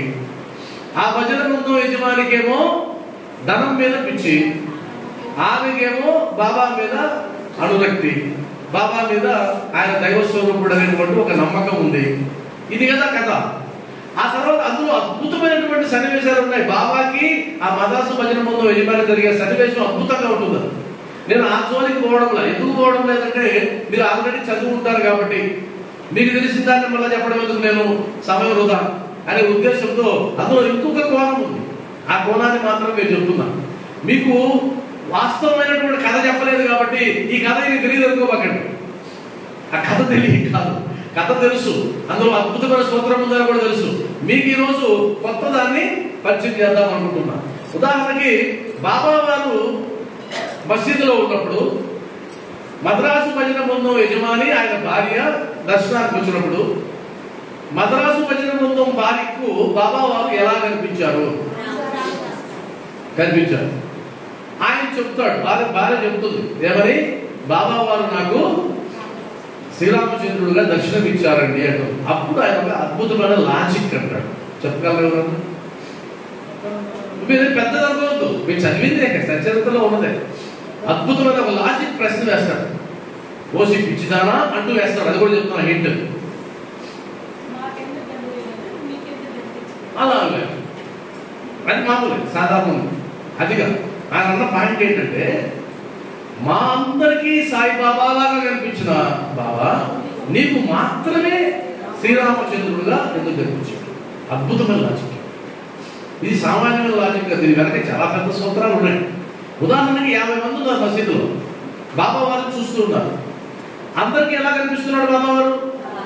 బాబాలా కనిపిస్తున్నాడు. కానీ ఆమెకు మాత్రం దాన్ని అర్థం పెట్టుకుని ఆయన ఏమన్నాడంటే, నీకు మాత్రమే కనిపించి మాకు కనిపించలేదు కాబట్టి నువ్వు భ్రమ చెందుతున్నావు అన్నాడు.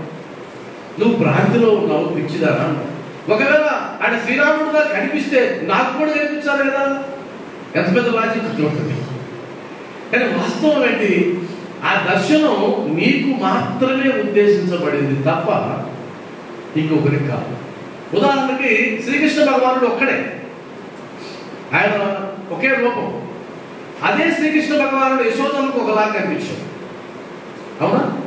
శిశుపాలుడికి ఒక రకంగా కనిపించాడు, దుర్యోధనుడికి ఒక రకంగా కనిపించాడు, అర్జునుడికి ఒక రకంగా కనిపించాడు, గోపికలకు ఒక రకంగా కనిపించాడు, రాధాకి ఒక రకంగా కనిపించాడు, అవునా కదా? అంతెందుకు రుక్మిణీ మాతకు ఒక రకంగా కనిపించాడు, సత్యభామకి మరొక రకంగా కనిపించాడు, మరి ఋషులకి వేరే విధంగా కనిపించాడు. అంటే అర్థం ఏంటి? ఆయన మారుతున్నాడు అనే అర్థం. ఆయన మారడంలా వీరి మానసిక స్థితి మారుతుంది, వీరు చూసేటువంటి దృశ్యం మారుతుంది. అర్థమైంది కదా? యద్భావం తద్భవతి ఇక్కడ అప్లై అవుతుంది. నీ భావన ఎలా ఉంటే అలా అనిపిస్తుంది. ఆ 50 మందిలో బాబా వారు సాక్షాత్తు శ్రీకృష్ణుడు అనుకుని నిలబడుకున్న వ్యక్తికి ఆయన ఎలా కనిపిస్తాడు? శ్రీకృష్ణుడు లాగా కనిపిస్తాడు. మరి ఈయనకేమో రాముడిలాగా కనిపించాడు, ఆయనకేమో శ్రీకృష్ణుడిలాగా, ఇంకొకరు దత్తాత్రేయుడిలాగా, ఇంకొకరికి హనుమాలాగా రకరకాల దర్శనాలు ఇచ్చాడు. అంటే బాబా స్వరూపంలో మార్పు లేదు, వారి భావనలో మార్పు ఉంది. ఆ భావనకి అనుగుణంగా కనిపించడమే భగవంతుడి యొక్క లక్షణం. నీ భావన ఎలా ఉంటే అలా కనిపిస్తాడు. బాబాని ఫకీర్గా చూసిన వాళ్ళు లేరా? ఆయన ఒక పిచ్చి ఫకీర్ అన్న వాళ్ళు కూడా ఉన్నారు. స్టేషన్ మాస్టర్ ఒక ఆయన కోపర్గావ్ స్టేషన్ మాస్టర్ వచ్చిన భక్తులందరితో మాట్లాడేవాడు, ఎక్కడికి వెళ్తున్నారు అని. బాబా దర్శనాలంటే ఆయన పిచ్చోడు, మీరు పిచ్చోళ్ళు, ఆయన ఎందుకైనా చూడడానికి వెళ్తారు. ఆయన చుట్టూ కొంతమంది చేరారు. ఆ కొంతమంది ఏం చేశారంటే ఆయన దేవుడు లాగా పెట్టేసినారు. వాస్తవానికి అక్కడ ఏం లేదు. ఉన్నారు అప్పుడు కూడా ఇట్లాంటి వాళ్ళు ఉన్నారు. అందువల్ల ఆ అద్భుతమైనటువంటి సన్నివేశం ఏంటంటే బాబాని ఏ దృష్టితో చూస్తామన్నది అది నీకు మాత్రమే సంబంధించిన విషయం తప్ప ఇతరులకి కాదు. వాస్తవం ఏంటంటే భర్త ఆ విధంగా అన్న తర్వాత కూడా ఆమె కించిత్తు కూడా బాధపడలేదు. అది కూడా కించిత్తు కూడా బాధపడలేదు. ఆయన్ని విరోధించలేదు, ఆయన్ని ఎదిరించి కూడా మాట్లాడలేదు. అలా ఊరకున్నది. అది సాయం. నీ భావనని ఇంకొకరికి అవసరం లేదు. నీ భావన నీది. అలా పెట్టుకున్నట్లయితే అద్భుతంగా ఉంటుంది. ఆ మాట అంటూ కొనసాగింపు ఒక అద్భుతమైన వాక్యం అందులో ఉంది. అది చదివి వినిపిస్తా.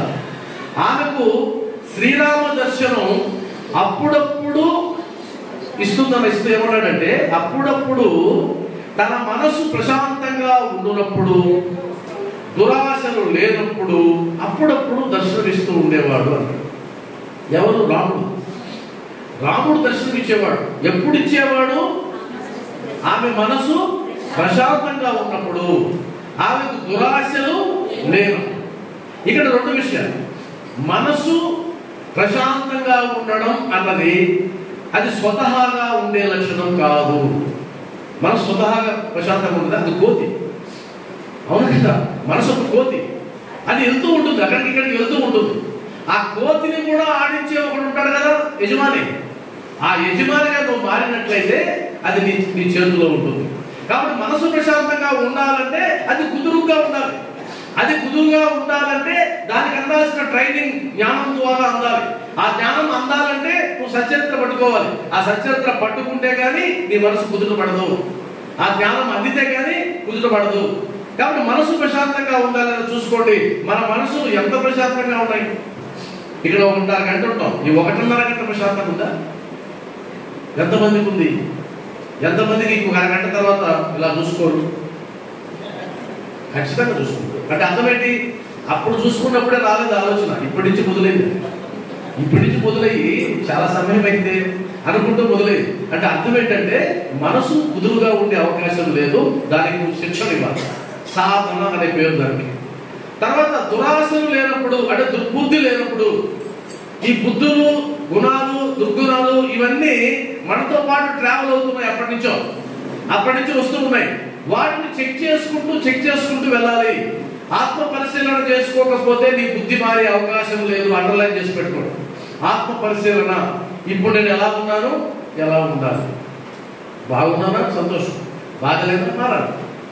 ఇప్పుడు ఉదాహరణ ప్రారంభంలోనే కొన్ని సడకా దెబ్బలు మీకు పడ్డాయి. బాబా గారు అలా పడ్డాయి కదా, సడకా దెబ్బలు కొన్ని పడ్డాయి.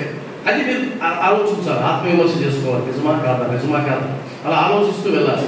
కాబట్టి భగవంతుడు ఎప్పుడు ప్రత్యక్షం అవుతాడు చెప్పండి?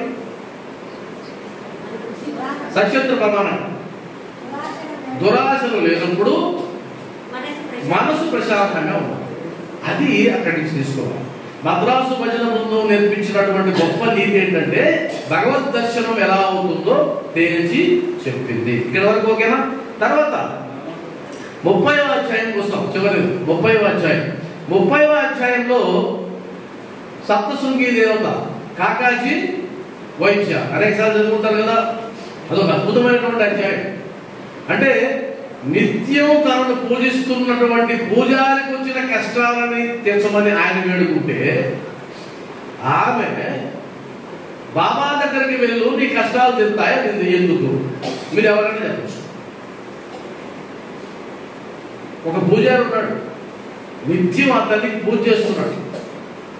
ఆ నిత్యం పూజ చేసేటువంటి సప్తశృంగి దేవతకి పూజ చేసే పూజారి కాకాజీ వైద్యకి నాకు సమస్యలు ఉన్నాయమ్మా అని చెప్తే నువ్వు బాబాని ఆశ్రయించు అనదు కదా. ఎలా? అంటే సప్తశృంగి దేవతకి ఆ శక్తి లేదా? దానికి సమాధానం చెప్పండి. మీరు ఎన్నోసార్లు సత్యం చదివారు కదా. నాకు తెలుసు చెప్పడం, నాకు కూడా తెలియదు, మేము రెండు తెలుసుకుంటాం. చెప్పండి, తప్పలేదు. ఏముంది అమ్మా? అమ్మా ఎందుకు అంటే సద్గురువు చేయగలిగింది వేరుంది, దేవతామూర్తులు చేయగలిగింది వేరుందనా మీ ఉద్దేశం? అదే కదా దాని అర్థం. మీరు చెప్పింది అదే కదా. అంటే సద్గురువులు అయితే ఇది చేయగలరండి, దేవతామూర్తులు ఇది చేయగలరండి, కాబట్టి వీళ్ళ పోర్టుఫోలియో వేరు, ఈ పోర్టుఫోలియో వేరు. ఇది కదా మీ ఉద్దేశం? ఇదేనా మీ ఉద్దేశం? మీరు భగవద్గీత చదువుకుంటారు కదా. భగవద్గీతలో దేవతలని ఆశ్రయించిన వారిని శ్రీకృష్ణ భగవానుడు ఉత్తములుగా పోల్చాడా, మధ్యములుగా పోల్చాడా, అధములుగా పోల్చాడా? చదవండి. ఉత్తములుగా పోల్చుంటే చదవండి, నాకు చెప్పండి. అధములుగా పోల్చాడు. కావాలంటే మీరు చదవండి. నేను మళ్ళీ అడుగుతున్నా ప్రశ్న, ఎందుకంటే ఇది రికార్డ్ అవుతుంది కదా. చాలా మంది నన్ను ప్రశ్నించే వాళ్ళు ఉంటారు కదా. నేను ఒకటే చెప్తున్నా, దేవతల్ని పూజించే వాళ్ళని శ్రీకృష్ణ భగవానుడు ఈ 3 కేటగిరీల్లో దేని కింద పోల్చాడు అంటే అధముల కింద పోల్చాడు. కావాలంటే భగవద్గీత చదవండి. ఎందుకు అలా పోల్చాడు? దానికి వేరే రీజన్ ఉంది. ఆయన చెప్పిన రీజన్ ఇది కాదు. నేను చెప్తున్నా ఉదాహరణకి. అలాగని చెప్పి దేవతామూర్తులు బలవంతులు కాదు నా ఉద్దేశం. వాళ్ళకి శక్తి పరిమితం. ఇది నేను చెప్పింది కాదు. ఎవరు చెప్పింది? శ్రీకృష్ణ భగవానుడు చెప్పింది. మీరు గొడవ వేసుకుంటే ఆయన చేసుకోవాలి, నా సంబంధం. అర్థమైందా? అయితే ఆ కాన్సెప్ట్ ఆ సందర్భం ఇక్కడ వర్తించదు. ఇక్కడ ఎందుకు చెప్తున్నానంటే కనుక ఆయన సప్తశృంగి దేవతని ఆశ్రయించినా కూడా బాబా దగ్గరికి వెళ్ళు అని వదిలేదు. ఆమె వదిలేదు. ఆ పక్కన ఇంకొక వాక్యం ఉంది, అది చదివిపిస్తా. బాబా దగ్గరికి వెళ్ళు, బాబా వద్దకు పొమ్ము, నీ మనస్సు శాంతి వహించును అని. నీ కోరికలు తీర్చలేనని ఆమె చెప్పలేదు, నీ కష్టాలు తీర్చలేనని కూడా చెప్పలేదు. దేవతామూర్తులు కోరికలు తీరుస్తున్నారు. వాళ్ళని ఆశ్రయిస్తే నువ్వు ఏది కోరితే అది వస్తుంది. అది భగవద్గీతలో శ్రీకృష్ణ భగవానుడు కూడా చెప్పాడు. కానీ ఈమె స్పష్టంగా చెప్పింది, బాబా వద్దకు పొమ్ము, నీ మనస్సు శాంతి వహించును. ఇందాకే చెప్పాను, మనస్సు కోతి లాంటిది. ఆ కోతి లాంటి మనస్సుని శిక్షణ ఇచ్చేటువంటి వాడు ఒకడు ఉండాలి. అంటే ఈ మనసు అనేటువంటి కోతిని సద్గురువు మాత్రమే కంట్రోల్ చేయగలడు, ఇంకెవరు చేసే అవకాశం. మీకు అర్థమైందా? కాబట్టి వెళ్ళింది. కోరికలు తీర్చగలదామే, తీర్చగలిగిన శక్తి ఉన్న తల్లే. కానీ కోరికలతో ఈయన మనసు ముడిపడలా. ఈ మనసు అలజడిగా ఉంది. ఆ అలజడి రావాలంటే సద్గురువు దగ్గర నువ్వు ఆశ్రయం పొందాలి. సద్గురువు ఇచ్చేటువంటి జ్ఞానాన్ని ఆశ్రయించాలి. ఆ జ్ఞానాన్ని నీ జీవితంలో ఆచరించడం ద్వారా నీ మనోచాంచల్యం పోతుంది. వాస్తవానికి బాబా వారు ఇచ్చేటువంటి గొప్ప సౌకర్యం ఏంటంటే ఇప్పుడు ఈ అధ్యాయంలో చివరిలోనే ఉంది.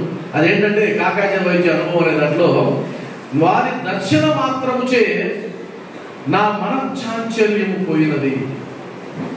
ఆయన ఇచ్చిన స్టేట్మెంట్, అమ్మవారి ఇచ్చిన స్టేట్మెంట్, బాబా వద్దకు వెళ్ళు, నీ మనసు శాంతిస్తుంది. నిజమా కాదా ఎలా తెలుస్తుందండి అని అంటే ఆయనే ఇచ్చాడు కొటేషన్. ఆయన అనుభవం ఇచ్చాడు. బాబా దర్శించిన వెంటనే ఆయన మాట్లాడతాడు. బాబా వారితో నేను మాట్లాడలేదు, ఆయన నాతో మాట్లాడలేదు, ఉత్తర ప్రత్యుత్తరాలు ఏమి జరగలేదు, ఆయన ఆశీర్వచనం కూడా ఇవ్వలేదు, అసలేమి ఇవ్వలేదు. కేవలం ఆయన దర్శన మాత్రము చేత, ఒక్కసారి బాబాని చూడటం చేత ఏం మార్పు వచ్చింది అంటే నా మనోచాంచల్యం పోయింది. అది ఆ వైద్యుడు యొక్క గొప్పతనం. కాకాజీ వైద్యం ద్వారా ఈ వైద్యుడి యొక్క గొప్పతనాన్ని సత్యచరిత్ర సాటింది. ఈయన గొప్ప సైక్రియాటిస్ట్, సైకాలజిస్టే కాదు, సైక్రియాటిస్ట్. ఏ మానసిక రోగానికి ఏ ముందు వేయాలో తెలిసినటువంటి వాడే సద్గురు.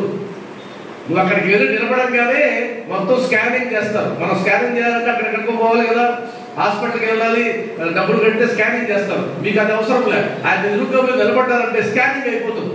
టోటల్ స్కానింగ్, ఎంఆర్ఐ కూడా అయిపోతుంది. టోటల్ స్కానింగ్ అయిన తర్వాత నీ చరిత్ర అంతా వస్తుంది. స్కానింగ్ అయిన తర్వాత స్కానింగ్ రిపోర్ట్ ఇస్తారు వాళ్ళు. ఆ స్కానింగ్ రిపోర్ట్ తీసుకుని డాక్టర్ దగ్గరికి వెళ్తారు మీరు. ఆ డాక్టర్ ఏం చేస్తాడంటే మొత్తం పరిశీలించి అర్థంలో చూసి ఇది ఇలా ఉంది ఇలా ఉంది అంటాడు.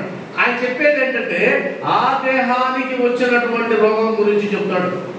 కానీ ఈ సద్గురువు షిరిడి సాయినాథుడు స్కానింగ్ చేస్తే ఎన్నో జన్మల ఖాతా కూడా బయటపడుతుంది. అర్థమైందా? ఎప్పుడెప్పుడుదో బయటపడుతుంది. అప్పుడు చెప్తాడు వీడు ఈ జన్మలో ఈ పని చేసినాడు. ఒకసారి అన్నాడు కదా, ఈమె గత జన్మలో ఆవు ఒక వర్తకుడిని పెళ్లాడింది, ఆ తర్వాత క్షత్రియుడిని పెళ్లాడింది. ఇది స్కానింగ్ రిపోర్ట్, శ్రీమతి కబర్దే యొక్క స్కానింగ్ రిపోర్ట్. అది అటు మనం నిలబడినప్పుడు స్కానింగ్ రిపోర్ట్ వస్తుంది. నీ పేరు కళ్ళపూడి కృష్ణ కదా, ఉండి చూస్తా కాసేపు అని మొత్తం తీస్తాడు. తీసి అబ్బాయి నీకు ఇలా జబ్బులు ఉన్నాయి, రోగాలు ఉన్నాయి, మానసిక రోగాలు ఉన్నాయి అని చెప్పి ఆయన ఏ సాధన ఇయ్యాలో ఆ సాధన ఇస్తాడు. కానీ గొప్ప విషయం ఏంటంటే హాస్పిటల్కి వెళ్ళిన వాళ్ళకే డాక్టర్ ట్రీట్మెంట్ ఇస్తారు. ఈ డాక్టరు దారిని పోయే వాళ్ళకు కూడా ఇస్తాడు. దారిని పోయే వాళ్ళకు కూడా ఇస్తాడు. ఎందుకంటే నేను దారిని పోయేవాడిని, నేను దారిని పోతున్నా. నేను ఆయన హాస్పిటల్ పోలా. నేను కాపురం ఉండేటువంటి స్ట్రీట్ లో అద్భుతమైన బాబా మందిరం ఉంది. దాదాపు 3 సంవత్సరాలు అదే స్ట్రీట్ లో నడిచా. ఇలా తల తిప్పి చూడాల బాబా గుడి వైపు. అసలు ఉందనుకోండి, అది పెద్ద గుడి నాటిపేట అగ్రహారపేటలో.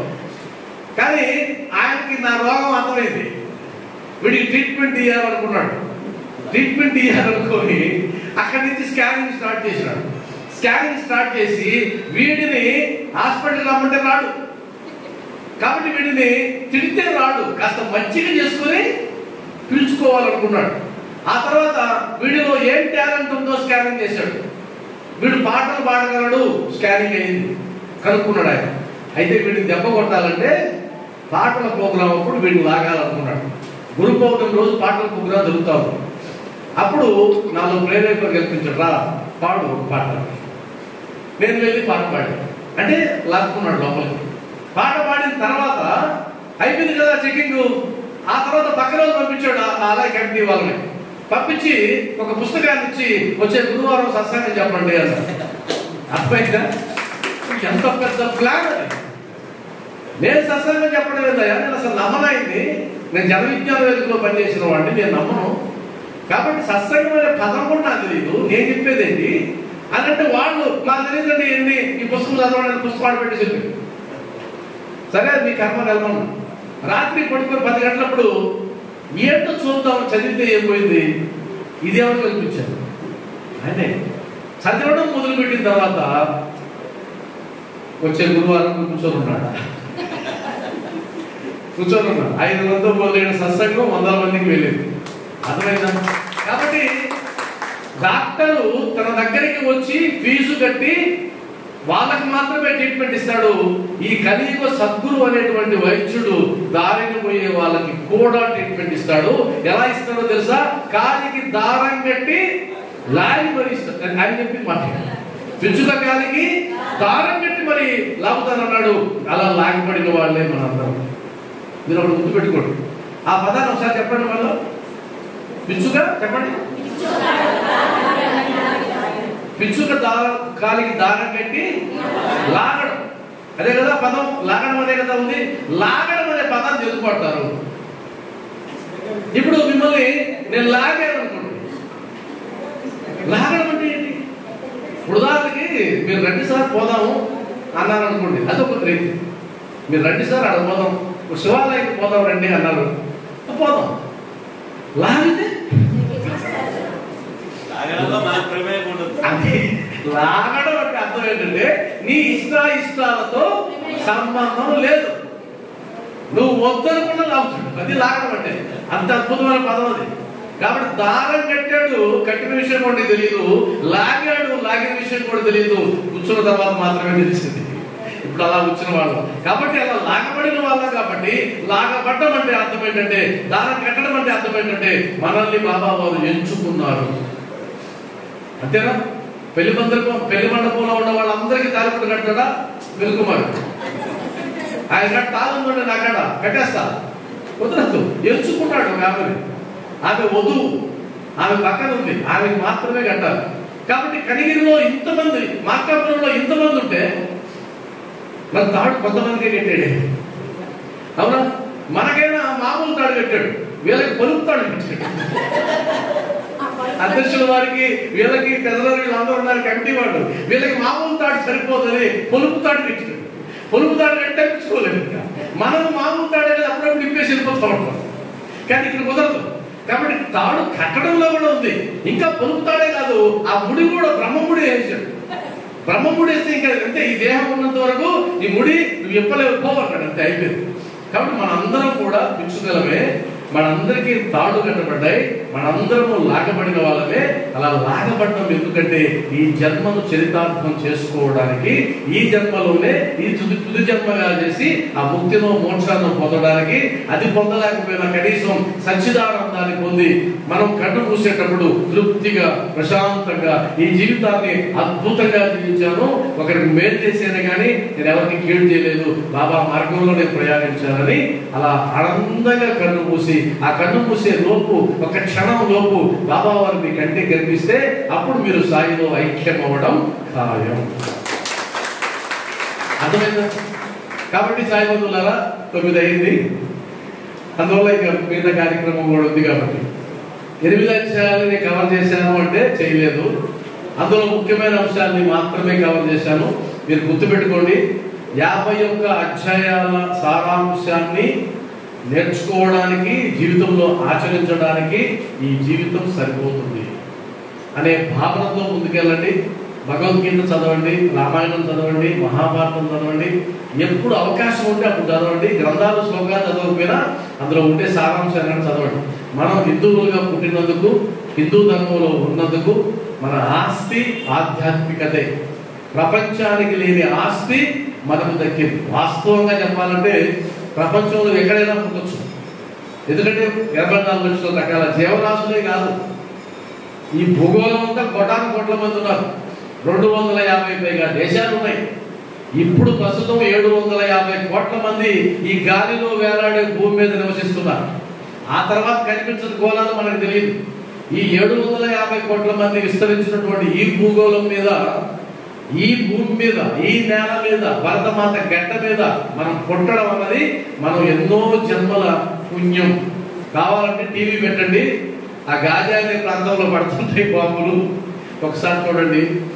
ఆ దేశంలో పడే బాంబులు, ఆ చనిపోయేటువంటి చిన్నపిల్లలు, ఆ రోదనలు వింటే ఎంత అదృష్టంగా మనకు అనిపిస్తుంది. అప్పుడప్పుడు కొన్ని దురదృష్టాలు కూడా మనల్ని వెంటాడుతూ ఉంటాయి. కాబట్టి భారతీయుడిగా గర్వించు, హిందువులను గర్వించు, సాయి బిడ్డగా జీవించు అన్నది ఈ సత్సంగంలో నేను ఇచ్చేటువంటి స్లోగన్ గా చెప్తూ, ఓం శ్రీ సచ్చిదానంద సమర్థ సద్గురు సాయినాథ్ మహారాజ్ కి, సాయినాథ్ మహారాజ్ కి, సాయినాథ్ మహారాజ్ కి స్వస్తి.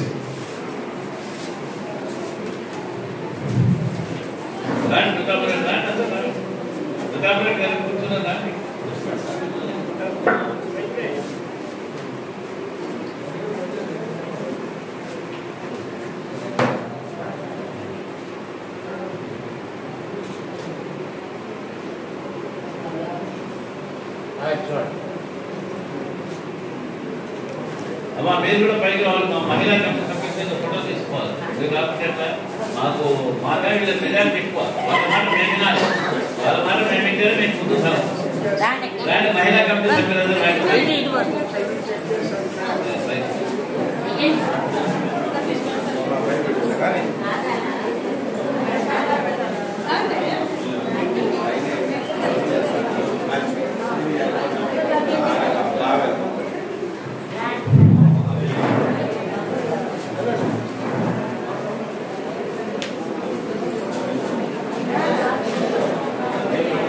చూడాలి అందరూ.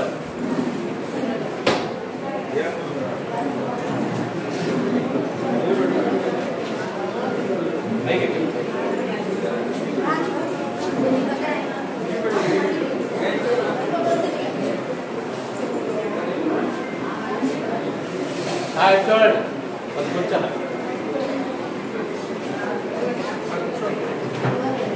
చూడండి